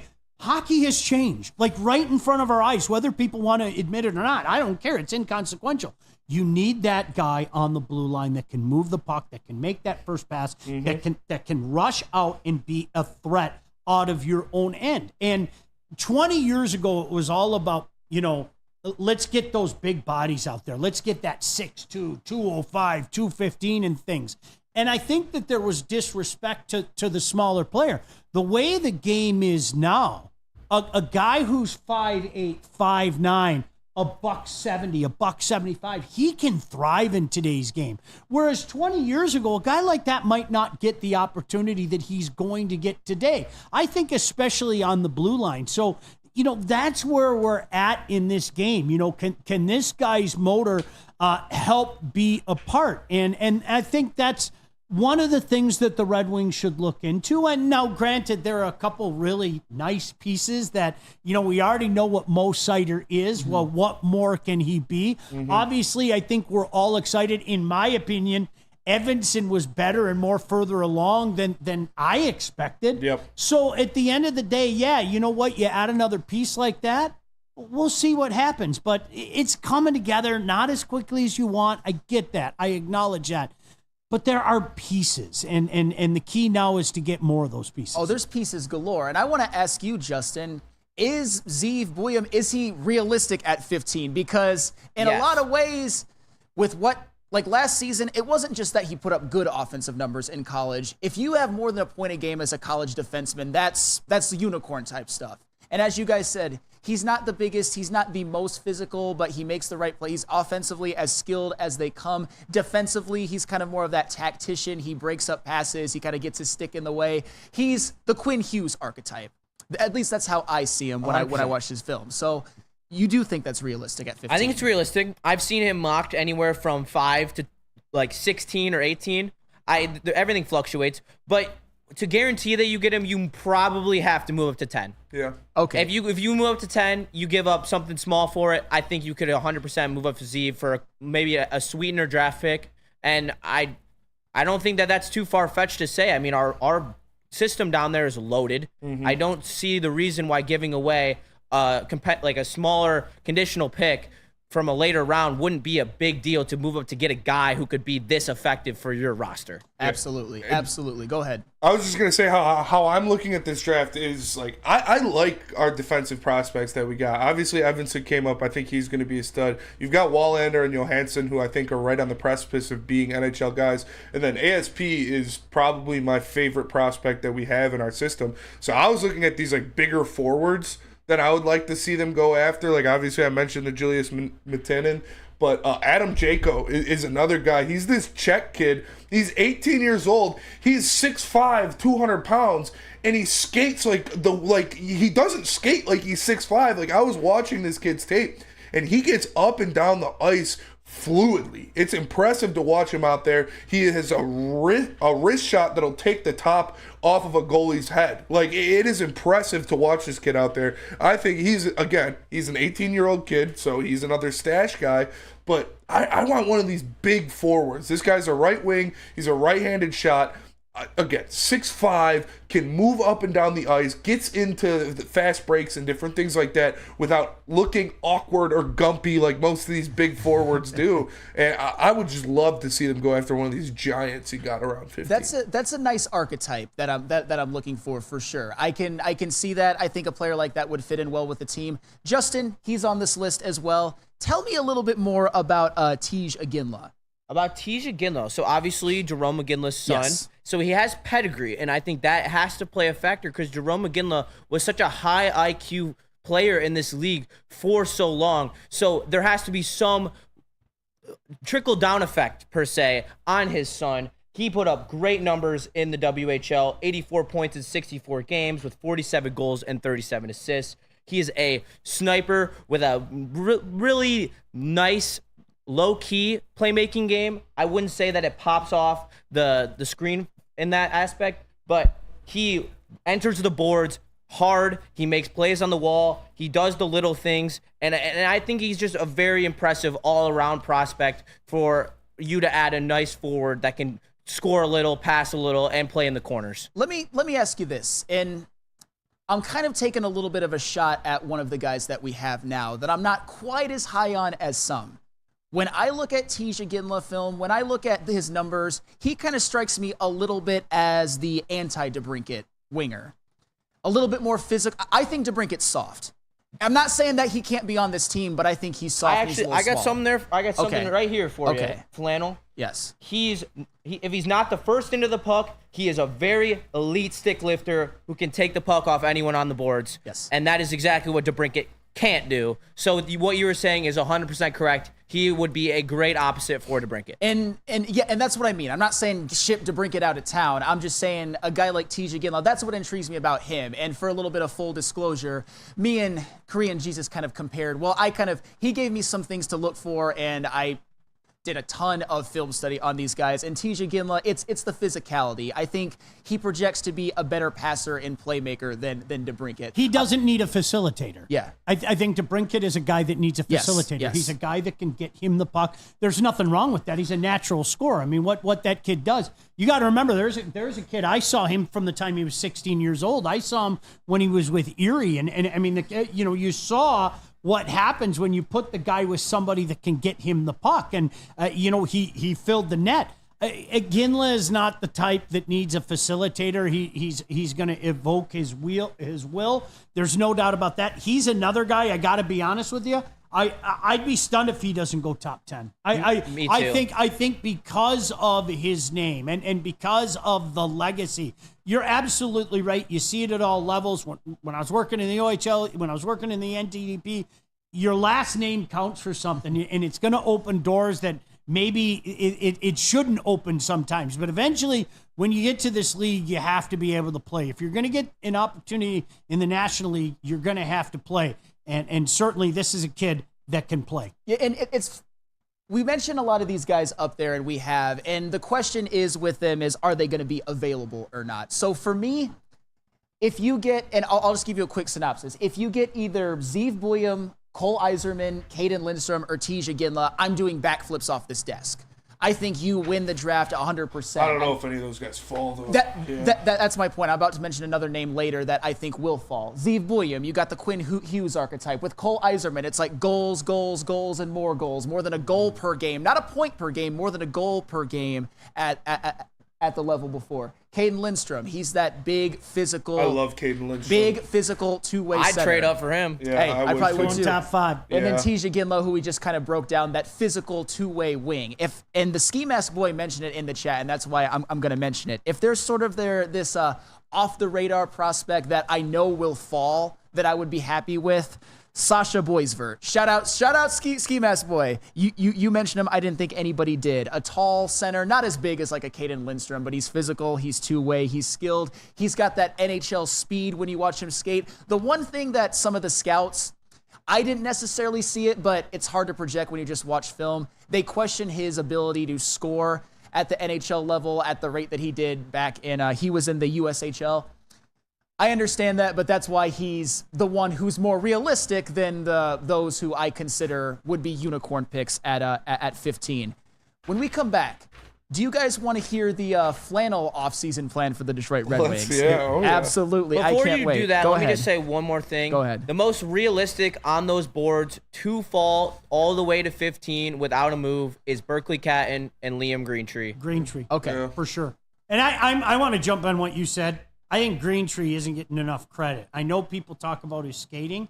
He played for a crap Windsor team, and he put up those type of numbers. I think the kid's special. I do. I do too. I think the kid's special. I'd be jumping for joy if Liam Greentree was our pick. And he would probably be somebody who I would rate like just after like a TJ Ginla, but still perfect. If we get Liam Greentree, I am. Well, that's the good thing about this draft. Yeah. It seems to be very deep, and it seems that there's a lot of picks that could make sense for this roster to elevate it. Not generational guys per se, but a lot of good players. 100%. And what you want in your draft. Absolutely. But you know what else you want? To go buy a car at Les Stanford. Spencer Raxter did, correct? I did. Absolutely. And who's a better test for that than spend Mo Rax. And what happens when you run a great business for over 50 years? You expand and offer more products to more people. This is exactly what Les Stanford did by adding Les Stanford Buick GMC. The same great service that customers have come to know and trust. On Woodward Avenue, just south of 9 Mile. Check out Les Stanford in Dearborn today at lesstanford.com. Les Stanford Chevrolet. Together, let's drive. Feel alive during Feldman Chevrolet's biggest New Year's sales event ever. Get the best prices on our huge selection of award-winning Chevrolets. Like this 2024 Equinox for $188 per month. Or this 2024 Silverado for $268 per month. It's the New Year's sales event going on now at Feldman Chevrolet. Michigan's #1 Chevy dealer. Stop searching for a vehicle and start finding one. Les Stanford Chevrolet Cadillac makes it easy. We harness the power of multiple dealerships and own the biggest selection of GM brands in the area to get you the car you need. With the Les Stanford Group, you'll have access to 4 different dealerships, providing you with more makes, more models, and more choices. We're connected to more than 1,000 vehicles. And with so many high-quality CPO vehicles available, you'll find new car quality at pre-owned prices. You can start and end your search at lesstanford.com today. Feldman dealership in your backyard. Visit feldmanauto.com to find the location near you. Since 1996, Feldman Automotive has been driven to provide fast, convenient, and first-class car buying experiences called the Feldman Advantage. Catch Woodward Sports Network live from Feldman of Novi all the time. BDE's there. Wake Up Woodward's there. Make sure you check it out. Feldman Chevrolet, Detroit's #1 Chevy dealer. Hey, welcome back to Big D Energy Live on the Woodward Sports Network. I am Flannel Sam, filling in for Darren McCarty, and the man to my right is Sean Belegian, filling in for Neil Rule. And before we went to break, I kind of teased the flannel plan to fix the offseason, or to win the offseason, I will say, what I would personally do if I were Steve Yzerman. So I'm going to start off first with one move that I would make at goaltender. I would try to acquire the expiring contract of Aiden Hill, first of all. A guy who was a .909 save percentage last year, a .910 save percentage for his career, and a guy who, in a per-game basis in terms of playoff goaltenders, even though he doesn't have a lot of sample size, he was the leading goaltender on a Stanley Cup team, is historically good. Aiden Hill is phenomenal. At least I think for what he would give to this team and what he has done in the postseason, which is where I believe Aiden Hill would help take you. And to get Aiden Hill, I would be willing to give up. And Justin, I want you to kind of like let me know if this would be enough. To get Aiden Hill this season, I would be willing to give up a future second and one of Brogan Rafferty, Carter Mazer, Jonathan Berggren, or William Wallander. One of them. Plus a future second. Yeah, they'd probably take that. They'd probably take that. Is it a smart deal in your opinion? You no, can be honest. Because it leaves you enough. open for 2 years of what the fuck are you going to do at goaltender? And Aiden Hill is going to be 30, 29 when his contract. This is the last contract he's going to sign. He's going to sign a 7-year deal like Saros just signed. So here's the thing though. Are we saying that not this year, but next year, we still can't rely on Sebastian Cossa? No. Jesus Christ. I think next year he'll be ready. See, and that's the thing. Like you want to be betting this playoff team on a rookie parlay like the Tigers are doing right now? Like that's what you could be doing. We could have awful goaltending that year, and it could cost us either making the playoffs or winning playoff series when we are actually ready to do so. Do you hear what he's saying though? I mean, do you really want to give that up for a guy that's going to come here with a 4.9 hit, where again the Wings aren't in bad salary cap space? It's not bad space, but a lot of that space is already spoken for by the fact that you have to sign some of your own. So do you really want to do that for a year? I would. Okay, can I ask you, what do you hope the end result to be? I hope that the end result is, first off, that Aiden Hill takes us to the playoffs, which I believe we would have been if he was our goaltender. You just want to be a playoff team. No, I don't want to just be a playoff team. I think that's a stepping stone. I think this idea that missing the playoffs was useless and that, getting clapped in the first round is nothing, I think that's a fallacy. Me personally, I think playoffs is important. Getting the young guys playoff experience is important. And at some point, doesn't there have to be like a little bit of a clock on Sebastian Cossa? He's like this mythical figure at this point. I understand what we've seen in Grand Rapids. I'm not saying that we haven't seen it. It's just, we're talking about, 4 years now before he becomes a starter? This is literally the 11-year plan. Trey's going to be your longtime starter. I'm telling you right now. And that's even further down the line. I think Cossa will be ready after next season. And that's my line of thinking. And then maybe, I don't know, a guy like Alex Lyon can stay and be sort of that goaltending duo with him. But, and also, I forgot to mention this. This is actually the most important. Re-sign Lucas Raymond and Sider. Give them at least 8-8, whatever it takes. Nothing too crazy, but 8-8 for both of them. Oh, yeah. I thought you were saying 8.8. I was like, all right, that's a little aggressive. No. But 8-8 is... 8-8. 8-8. No, yeah, that's manageable. And I did the math on a lot of the contracts, and even with after signing Raymond and Sider to player-friendly deals, re-signing Kane, if you'd want Gosper, you're looking at around still $16 million left in cap space after you re-sign all those people. And I mean, that's where the moves start to come in. All right, are you going to bring in Gibson? Are you going to bring in Stamkos? Like, that's the money that you're truly playing with. Or do you want to bring back Sprong or who are Ghost, Veleno, Bergen? I mean, that's the thing that people like. There's a puzzle. There's a puzzle there. And so now then you say to yourself, okay, then what after that? And it's easier said than done to put that puzzle together, to Justin's point. No, and that's fine. And for another quick move, Ghost can walk. I don't think he's worthy of re-signing. I'm not saying that he's a bad player or anything like that. I'm just saying he's one that he can go. I'm willing to bank on the farm. Okay, and that's fair. But they're trying to re-sign him right now. Yeah, they are. They're that's like the one they're like I think desperate currently. Honestly, I think that was part of the Wallman reasoning too. I do. I think that was part of the Wallman reasoning. Yeah, don't be surprised if that comes out before Monday. I know you had Wallman winning 3 out of the next 4 Norris trophies, but I joke, I kid, but no, I think that was part of the reasoning as well. You have to create more space, and let's see if that additional space, to Justin's point, can be used to lock up Ghost. He's a good part. He's all right. He's a good part. That's all he is.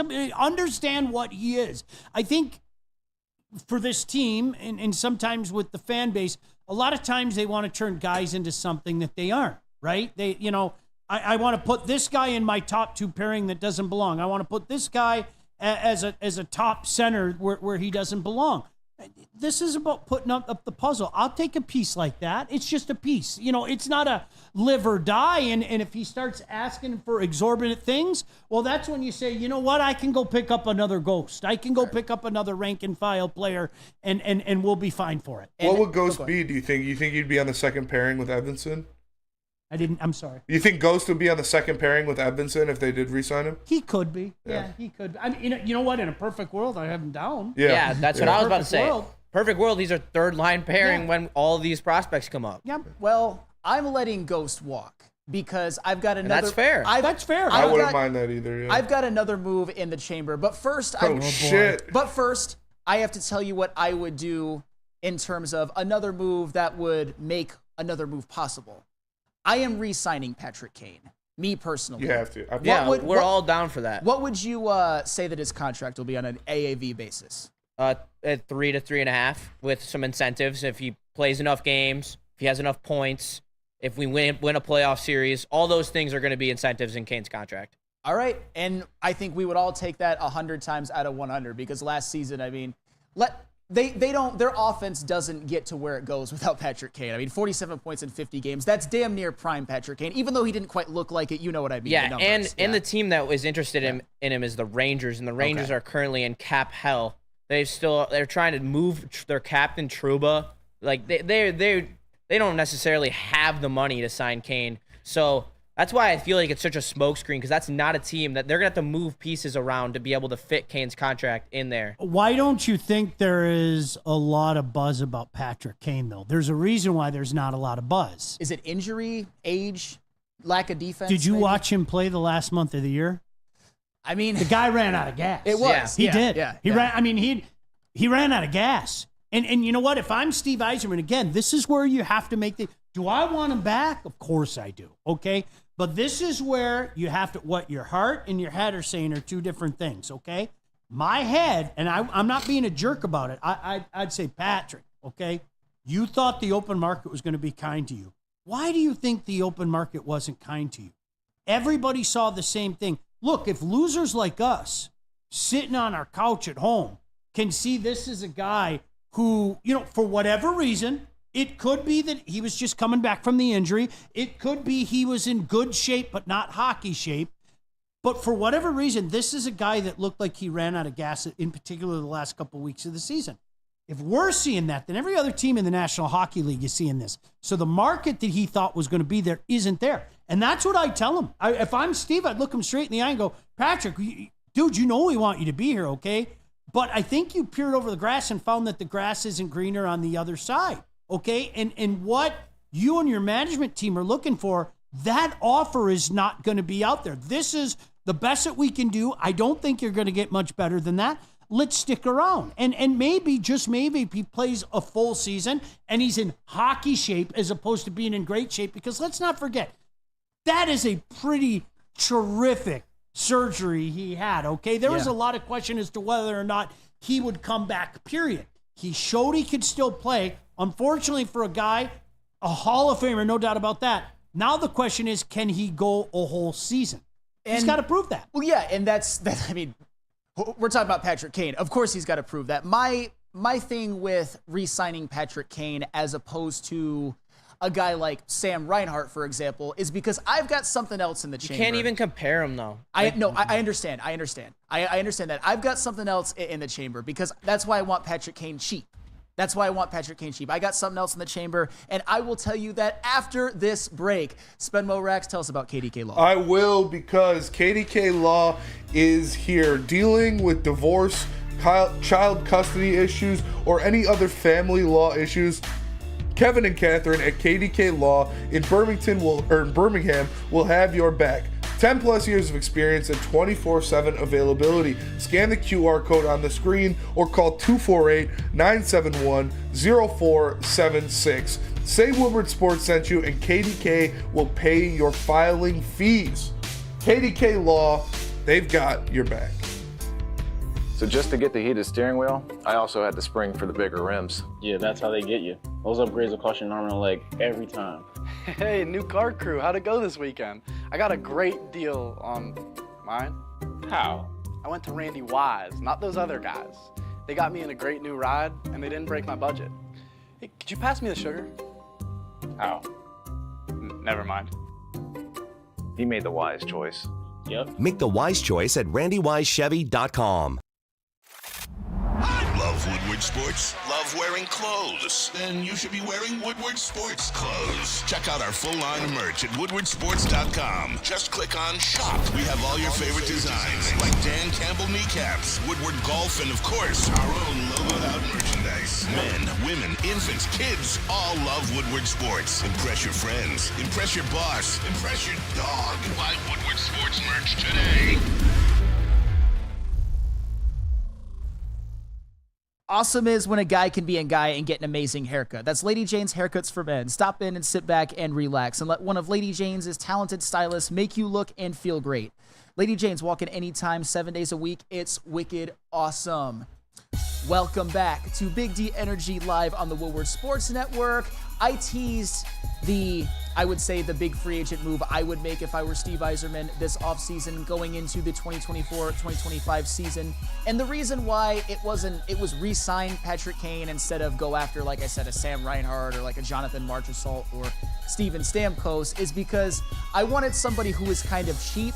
And I think they needed to fix another part of the team as opposed to their offense, which was top 10 in the NHL in goals scored per game last year. And with that, I would want Marco Kasper as the 3C. That's my goal for him coming into this next season, is Marco Kasper as the 3C. Love to see that. Absolutely. But for all intents and purposes, the offense really isn't changed that much, except you'd have Patrick Kane at the beginning and then Marco Kasper as a 3C. The free agency move that I would make to help bolster the defense is I would sign and maybe overpay for none other than former Los Angeles Kings defenseman Matt Roy. Ooh. Matt Roy, the man who was 7th in the NHL in block shots last season. And for that, I would give Matt Roy 4 years at $25 million. A little over $6 million per year for Matt Roy on a somewhat long-term contract to really help bolster that defense, which really hasn't been good in the grand scheme of things ever since Steve Yzerman took over. Obviously, it was never going to be good in the beginning, but that's still what's kind of lagging behind defense and goaltending, while the offense has actually, in a lot of ways, been fixed. And then you have a defense, and I'm not the coach, so I'm not going to predict what line they would be on. You've got you've got Mo Seider and you've got Simon Edvinsson, and then you've got some veterans that I like in Ben Sherratt and Matt Roy. Then you have some veterans who I don't like in Jeff Petrie and Ole Mata, and then you've got the youngsters in Albert Johansson for sure, and then maybe William Wallander, assuming that he's not part of the Aiden Hill trade. So Matt Roy, big free agency signing, Thoughts, Sean Baligian? I'd be interested to see. He's a local guy. And He's from Canton. Yeah, Victory Honda guy. Played Shout out, I played there. Yeah, Victory Honda, Michigan Tech.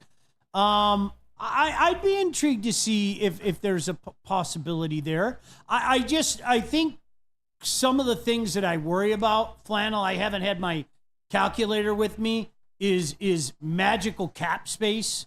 It's fun to play these games, but I think sometimes while we're going out there spending Christopher Ilitch's money and playing the role of Steve Yzerman, I think sometimes it's almost like when my wife sends me shopping, right? It's not the best idea. Yeah. Because what I do is I head over to the deli department. I'm like, ooh, look at that brisket. But she didn't tell me to get the brisket. And then all of a sudden, oh my gosh, they got some of those Rinaldi sausages. Oh, it's on sale.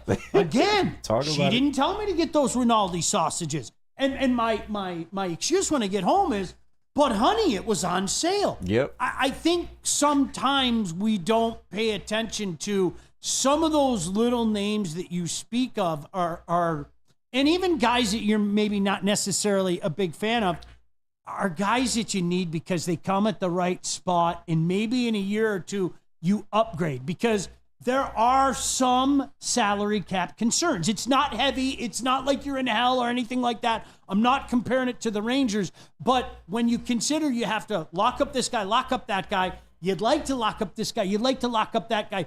Well, really, how much is left after that? We know what we'd like it to be, but at the end of the day, I mean, that's almost like walking up to Chad and saying, hey, I know what I want my salary to be. Well, that's great. Fantastic. Here's what I got for you, so that's what I worry about, because it really does come, and I hope I'm not poo-pooing you. Of course. The theory of that is fantastic. I don't know what the calculator is going to look up as Steve starts adding up all these numbers. Does that make sense? Of course it makes sense. And I took that into consideration. I mean, 8 at 8 for Sider and Raymond. You've got 3 for Patrick Kane. You've got 5 for Aiden Hill. And you've got 6 per AAV for Matt Roy. And I personally think, and maybe I'm wrong in this, maybe it's a bit of an overpay, that Matt Roy is a little bit more of a Moneyball type move. It doesn't sound like it. It doesn't sound like it on the surface. No, it is. 100%. I'm with you there. Yeah. That is definitely a Moneyball move. He is a plus defenseman in terms of plus minus. He was plus 21 last season, plus 67 in his career. That's the type of thing I want to look at when I'm looking at a defensive defenseman. When they are out there, do they not let up goals and get goals for their team, even though they're not necessarily directly responsible, because he only had 25 points last season? And that also means I don't think he plays in the power play for the LA either. And that means all these points are regular, even strength points. And that also plays a factor. I think that Matt Roy would be a very intriguing signing. I definitely like it. I don't know if we're going to be willing to pay that high AAV on a defenseman in this You got it. offseason. Do you think it would take that to get Matt Roy personally? Or can Yes. you get it for less? Okay. He was asking for 5.875 from the Kings. Okay. All right. So yeah, I gave him a little bit more with like a 4-year deal. That's somewhat. He's getting long-term. 8. He's getting 8. He's asking for 8 at 5.875. So you're signing him in for his entire career. And I personally, with how young our team is, I'm not willing to do it on a guy like that. You're telling me that we could trade a second and a prospect for Jakob Chichurin and on a $4.5 million, and know it's expiring, but he has a tie here, he would re-sign. That's someone who I'd give that type of money to. That's an interesting one. The problem is too, like I will say until my dying breath, Jeff Petrie was still producing. He was like when the Habs made that crazy run in 2021, he was such an integral part of that run on a night in, night out basis. My concern is, especially when you're talking about guys that are back there, is when the bottom starts to drop out, it starts to drop out. And we definitely saw that about Petrie. So if you're talking about 8 years of Matt Roy, well, what happens at 35, 36 when the legs start to go and the wear and tear starts to go? And that's what I would worry about, like with length like that. And that's fair. And that's why in my scenario, which may or may not be realistic, but I don't think it's loony land or anything, I gave him 4 at a little over 6. Mm-hmm. Even if you have to say 6.5, I would probably do that as opposed to 8 at slightly under 6. I would just, it's kind of one of those take it or leave it things, and maybe we can negotiate a little bit. The one question I would ask, and you guys brought up Ghost. He was an offensive defenseman. I think we can all agree on that. If we let him walk and bring in a Matt Roy, which is what I would choose, is there a worry about maybe the lack of offensive production from the defenseman position? Yes. Okay. 100%. Okay. Because none of the offensive defensemen that you've drafted over the last couple of years will be ready this year. Mm-hmm. Yeah. Is that, Sean, is that a big time concern if you don't have I think so. Okay. And you know, the one thing, and I hate to be hockey snob, the one thing, hockey development is different than other sports. Mm-hmm. And I know it's harder for people to understand sometimes. You If know, they develop by 23, you're happy. Yeah, I mean, really, that's the reality of it. You know, and some guys, no two guys develop the same, and just as no two paths are the same. We were talking about during the break, you know, for some guys, hey, it's great. Go play in the USHL. For some guys, go play in the Canadian Hockey League. For some guys, go get that college time as well. There have been some guys that really start to develop, you know, as they jump to their college years and all of a sudden, you know, become, you know, the type of guy that a lot of people are talking about. And I can see the eye rolls right now. Especially from you, I can see the eye rolls right now because nobody wants to hear it. And I understand it, but I think there's a smart way and there's a rushed way. And Steve Yzerman is trying to do this smartly. He is. And it's not happening as fast as everybody wanted, but don't say you weren't warned. He warned you. This wasn't about just getting back to the playoffs. Yep. This was getting this team back to the level in which they were accustomed to, the level that Steve Yzerman's era, Darren McCarty's era had. For that to happen, you have to load your system with quality. There was next to no quality. And my personal opinion, I think people were too hard on Ken Holland, quite frankly, because I don't think all of those choices were Ken Holland's. I don't. Would you like a rebuttal? Go right ahead. I'll speak factually, though, so look out. I mean, all I got to say is the absolute swing and miss on Zadina and the Quinn Hughes Norris Trophy this year. That's all I'm going to say. Listen, you're talking to the wrong guy there. I'm talking about some of the moves he made at deadlines to keep the playoff string going. A lot of that was not his choice. I couldn't agree with you more. I was on the radio. You forget, I'm doing the broadcast for the NTDP. I saw Brady Tkachuk 40 times that year. I saw Quinn Hughes 40 times that year. Quinn Hughes was the best skater I've ever seen in junior. And that includes the time that I did OHL broadcast. I was screaming from every corner, draft Quinn Hughes. This guy is the National Hockey League. I'm not saying that Ken Holland was without his faults. That's certainly one of them. However, I think people want to blame him for everything that ailed the Red Wings in regards to, in particular, not having a system. Part of the reason they didn't have the system is there was an owner that was pushing to keep that playoff streak alive, which I thought was silly. That is true. They should have rebuilt at some point, and they should have got assets for their 100%. Their players that they ended up keeping until the absolute last second. He deserved shots. Not as many shots had come his way. A lot of that fell with ownership. It did. And I actually agree with you. But the point that when I was on the show with Neil Rule yesterday, that he said to me, which I actually wasn't thinking about, is that you, Sean Baligian, you were, alive and well for the 2002 and 2008 Stanley Cups, which had Ken Holland's direct fingerprints on it. There is no doubt about that. I was like 11 years old, or I was 10 years old when the Red Wings won in 2002, when I was a sophomore in high school, or just finishing my sophomore year in high school when they won in 2008. I remember those. I remember, drafting Pavel Datsyuk and drafting Henrik Zetterberg, acquiring Chelios, acquiring Hasek, acquiring Brett Hull, stuff like that. Rafalski. Absolutely. And but Korean Jesus, were you even born in 2002? That's the year I was born. The year you were born. 2008, you were what, in kindergarten, learning your ABCs? 6 years old. So you've got a different perspective on Ken Holland than somebody like you. I'll give him his flowers though for the Stanley Cups, but it doesn't mean that as much to you because you didn't see it. Exactly. And I want to be Chris. Name me a team that the salary cap hasn't caught up to in the National Hockey League. Go. None. It's an adjustment, man. It's going to get you. Yeah. It's going to, you know what? And unfortunately for the Red Wings, they made this worse because they started to live on credit. They really did. They started to live on credit instead of bringing in those assets, instead of saying, all right, let's take the step back. I said it at the time. Okay, the Pavel Datsyuk signing was moronic. It was moronic. Number one, he wasn't going to honor that contract, and eventually he didn't honor that contract. If you want to turn the page, turn the page.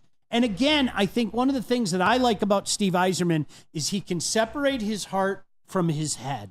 And those were decisions that I think this franchise had to make. For all intents and purposes, this franchise, the run ended when they lost to the Penguins in 2009. They had the cute little 2013 run in the short season, but for all intents and purposes, it was done.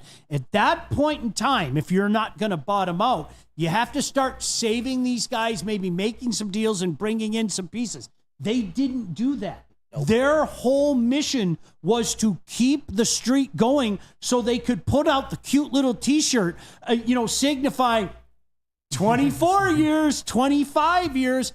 And a lot of those moves that were made were not his choice. That's the point that I'm making. That is definitive. That is factual. Well, and I wonder if those moves would have been made if they knew how bad it was going to be at the end, unfortunately, and what Steve Yzerman has had to overcome, which I've acknowledged, by the way, just for the record, before you guys call me a Steve hater, which I am not. But when we come back, I want to have a quick discussion about where the Red Wings sit as in juxtaposition to some of the actual Stanley Cup contenders. But first, I got to tell you about Randy Wise Automotive. How would you like to play the University of Michigan golf course with Braylon Edwards? It's the Randy Wise Celebrity Golf Tour. Register today, and you could round off our foursome at woodwardsports.com or scan the code on the screen. Scan that code right there. Man. When it comes to your next car or truck, make the wise decision. Randy Wise Automotive.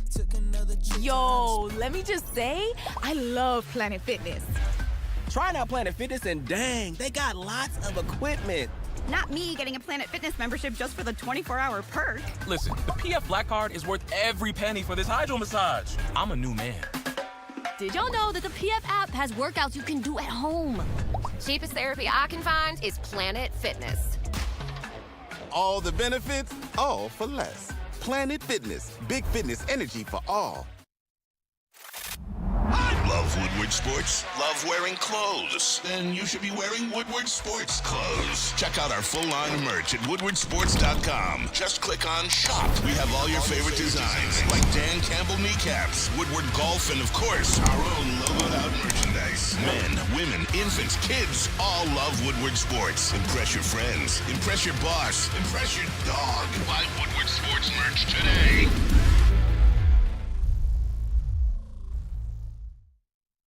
Crispy Chicken and Pizza is taking over Michigan, known for their quality hand-battered and hand-breaded chicken tenders, sandwiches, and New York-style pizza. Locations are popping up all over Metro Detroit, doubling the number of restaurants this year.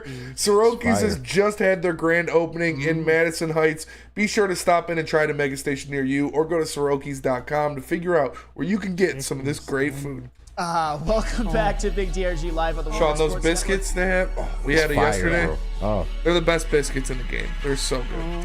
You know, I was really thinking last night to stay later than I should have to poach some Sorokis. Would I have been able to? I gotta ask that question. Oh yeah, there was plenty. I should have stayed. But that's all well and good because I enjoyed a fine dinner made by the wife. There you go. I don't Points for you there, Flannel. Hey, I don't want to become a fat fuck for no reason. So I shouldn't be just eating too many meals. That was probably a little disrespectful, but we will move on. Anywho. Don't get there with all meat and no sides. Korean Jesus. That's true. You had something you want to say about Mr. Shane Gostisbehere. Yes. So first of all, shout out Epic for the stat that I will use in the middle of this little opinionated piece, but I just think that it has to be acknowledged the fact that if Goss does leave, then who do you expect to step in to that power play D role? Because Sider hasn't shown that he can do that. And Gostisbehere 29 points on the power play this season. That's not that matters. You need to be able to score on the power play, and you need to be able to score consistently. It is how you win games and swing games in the NHL, and that cannot be overlooked. If they were to move on, I think that is a big reason why they're going to keep Ghost. But if they were to move on, it would probably be Petrie. He would probably be the guy or if Edmondson could step up. I don't know if he's ready for that just yet. But Off of the roster right now, it'd probably be Petrie. I think there's a reason why Steve's still talking. Yeah. I mean, there's and it's kind of common knowledge that they're still trying to make something happen right now. And is it a sexy move? I think if you're waiting for sexy, you're going to be wildly disappointed. To me, the sexiness comes this year from watching the next level of progression from a lot of the young players, to watching an Edvinson for the full season, to watching Lucas Raymond. I mean, the way that Lucas Raymond finished the season. Okay, does he start the season that way? You know, that to me, that's where your sexy comes from. Yeah, I mean, what's sexier than the way Lucas Raymond ended the season? I'll tell you that. What's sexier than the when he gets an A on his chest this year? That's sexy. When he scores 40 goals this year? That's sexy. Mo Sider. I mean, to me, that's sexy. I think all of us would agree. I know Spenny, that's sexy, right? Yep, for sure. That's sexy. That's sexy. That's 100%. But that's why the sexy doesn't come on July 1 anymore, man. Yeah. It doesn't. No. Like those days, it's over. You know, trade deadline's another one. It's like the NFL now. What are we going to order? It doesn't work that way anymore. I know. So, do you think let me just ask this. If my Matt Roy move was 100% on the table and it was 100% possible, would you sacrifice Ghost on the power play, or do you think that's enough to keep Ghost over Matt Roy? Probably enough to keep Ghost over Matt Roy, because you literally don't have a soul to do it. That's an NHL level quarterback on the power play. That is, I would say, the biggest hole in my master plan. I think Bring up ASP. He's ready. I think augmenting the defense is there's a lot to be said about that, and I think Matt Roy would do that. And along with my Aiden Hill trade, like Petrie, Edvinson, I mean, they'd still be on the roster. I mean, Petrie is still under contract. Might as well make him good for something. I don't know. I don't know. I get what you're saying, and I get what a lot of people are saying. I think the step that people are longing for next year, a lot of incredible things would have to happen. I think, number one, you bring in a guy like Aiden Hill, using your theory, okay? Yeah, sure, he can get hot. We've seen it a thousand times. We've seen teams make improbable runs. I don't care what anybody says. Edmonton, even though they had a good season, that was an improbable run, man. Quite frankly, I thought LA was going to beat them in the first round. The way LA especially was playing down the stretch, and even Vancouver, with all the upheaval at goal, I thought that they'd have enough to beat them. But you got to give Skinner credit when he had to batten down the hatch, especially late in series, and all of a sudden the mistakes that you saw Nurse and Ceci making in the back end, those kind of went away until the wrong time in Game 7. You can make a run. Are the Red Wings the type of team that could make a run? I don't think so. Make one of those improbable runs? I don't think so, but the only way you can find that out is if they get in. So how far, realistically, are the Detroit Red Wings away from being like a Florida Panthers type team, which obviously was a wagon and won the Stanley Cup this year? A ways. Nobody wants to hear it, but a ways. Yeah, that's fair. 2 years. 2 years. At the least. At least. Okay. At least. Would it require more of the like the Caspers and the Danielsons or the ASPs panning out, or like more flashy splash moves, or Mix of both? Mix of both. Okay. And I think you most definitely need your Bob as well. Yes. Even though everybody knows there are two Bobs, there's good Bob and bad Bob. I don't think this is the team. All right, well, we're going to ride the hot hand. Whoever it be, I don't think that's the case. Trey Augustine. Is Trey Augustine here in 2 years? Heck, is he the type of guy that could come here late in the year and say, all right, we're going to unleash this guy right now? This is the guy. He doesn't have to be here the whole year. We're going to unleash this guy right now, and he's ready to go. A situation like that. I'm going to say it again. I know, somebody's going to point at my hat and say, you're being a slappy. I really think that Trey Augustine has gone like this over Sebastian in the grand order of things. We'll wait and see. Sean, here, let me take that one too, because I'm a Michigan fan, and then Western also got knocked out by Michigan State in the NCAA tournament, so I have a lot of connection to this specific topic, and I can tell you that I agree with you 100%. Augustine has really taken a jump and Costa doesn't appear to have taken even remotely as close of a jump in GR this year. So I'm all aboard the Augustine train. I think when you make the big statements like he made at World Junior and in the course of the season for a Michigan State team that was good but was borderline great because of the play of him. And there were pieces all over the team, make no mistake about it. One of those pieces is going to go number 2 tonight. Forget about seeing him at 3. I think the Chicago Blackhawks they're all over him. Out of their mind if they don't take Artie at number 2. And all of a sudden, you got that blue liner that we're talking about. You got Connor Bedard. To me, I think it's a no-brainer. Or it's that kid from Russia. Yeah. The 6'7" from Russia. Yeah. But this is what I'm talking about. What he did is he made that Michigan State team that. He really did. I think that's your goaltender of the future. We'll see.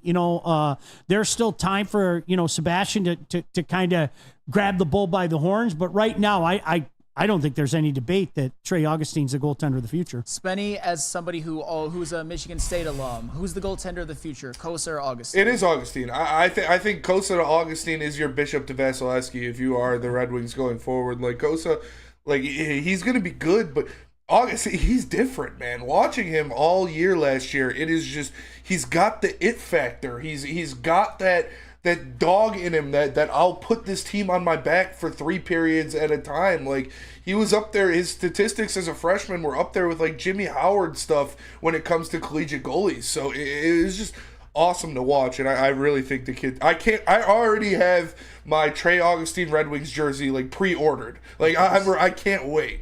Hopefully it's not Fanatics. One of the youngest players in NCAA last year, too. Don't forget about that. Oh, yeah. That's incredible when you think about it. A lot of times you're talking about these college kids that come in after playing in the NAL, after playing in the USHL. They're 20, 21 years old. He was one of the youngest players in all of college hockey. And for him to play that level, and obviously at the World Juniors, which I'm so glad that the World Juniors is finally getting the love and respect it deserves. It's one of the best hockey tournaments you'll see all year. Mm-hmm. Yep, World Juniors is absolutely electric. But do you know what else is electric? Getting a workout in at Planet Fitness. Planet Fitness, it's leg day today, so after Dispo, I'm going over there. Planet Fitness is the home of the judgment-free zone where anyone, and we mean anyone, can feel comfortable and work on their fitness goals. At Planet Fitness, you'll experience a squeaky clean gym that has tons of equipment, a full body workout in 30 minutes, and all memberships include fitness training. You get all of that for just $10 a month, no matter where you are as Planet Fitness goes by. More than 50 in Metro Detroit and thousands more throughout the world. Planet Fitness, where your fitness is essential. Come to any Lady Jane's Haircuts for Men and claim your throne for a king's treatment from one of our talented stylists. Open 7 days a week, walk in anytime. Just get to a Lady Jane's today and receive a precision haircut, scalp massage, hot lather neck shave, and a hot towel treatment. A haircut should not be a chore. It should be an experience. And that's exactly what Lady Jane's has to offer. Open 7 days a week, walk-ins are always welcome. There's always a location near you. Lady Jane's Haircuts for Men, it's wicked awesome. A ton of fun, a ton of sports, and a ton of man meat. Welcome to the Woodward Heavyweights, live daily 5 to 7 p.m. on Woodward Sports. Enough Detroit sports. Make sure you listen to Ermanni and Edwards with Maz next 2 p.m. to 4 p.m. on the Woodward Sports Network. Attention sports fans, don't miss out on expert sports injury insights with Dr. Jeff Pierce of Michigan Sports and Spine. Join Dr. Pierce every Tuesday during Big D Energy and Thursdays during Ermanni and Edwards with Maz, where he offers top-notch injury advice. Trust the guy that DMAG trusts. Dr. Jeff Pierce is here to keep you in the game and performing at your best. For more information, visit MichiganSportsAndSpine.com or call 248-426-9944.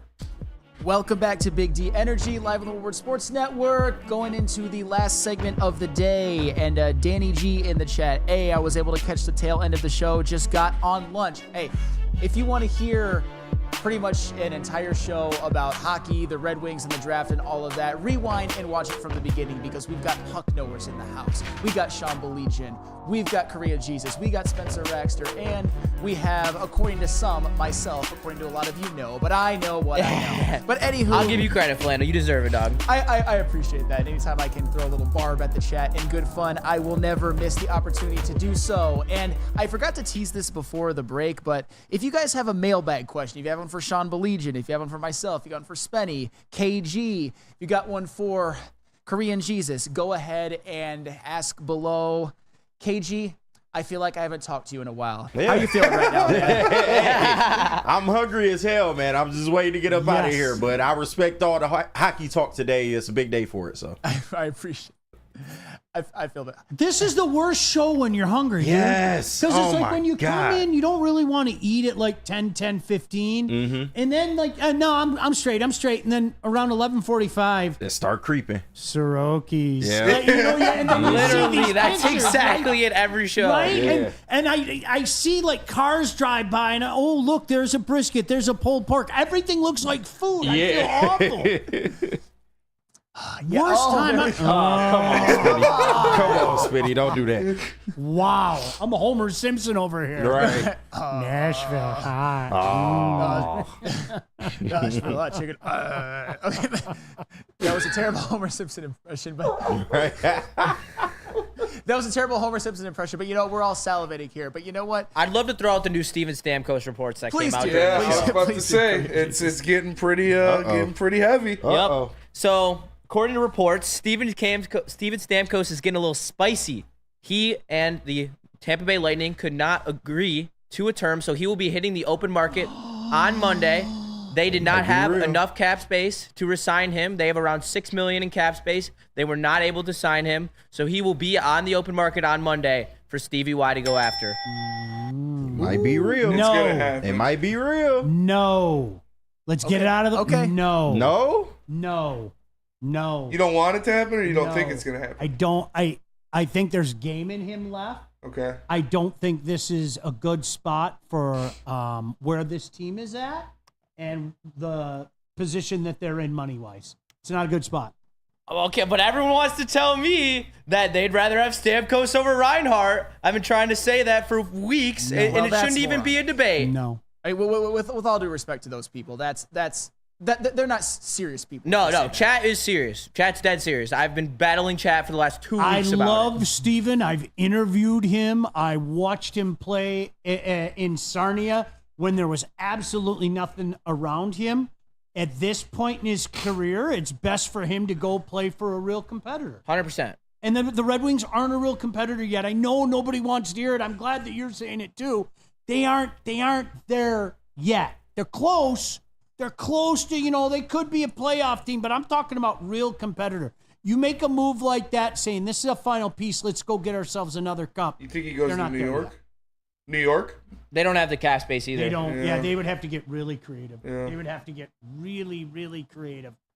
There are Vegas? Vegas doesn't who have any always money seems either. to find a way is that damn Sweeney. Yeah. You got to give him credit. I hate the gosh damn Bruins with everything inside of me. Oh, I do. God. I hate the Bruins.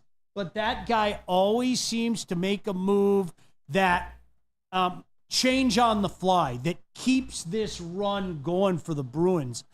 They always seem to find a way to do something like that. They make moves that make you question your own sanity, but boy, oh boy, they just continue to be one of the top echelon teams changing on the fly like that. And there are tough decisions that you have to make when you're talking, again, salary cap. It's in a perfect world, you could throw mad money out there and skip through salary cap world. It doesn't work that way. You have to make it fit. Oh, Stamkos on the Bruins. That would hurt my heart. I don't even want to think about that. That's a realistic possibility, too. I'm looking at their cap figure right now. Boston's realistic. Nashville's realistic.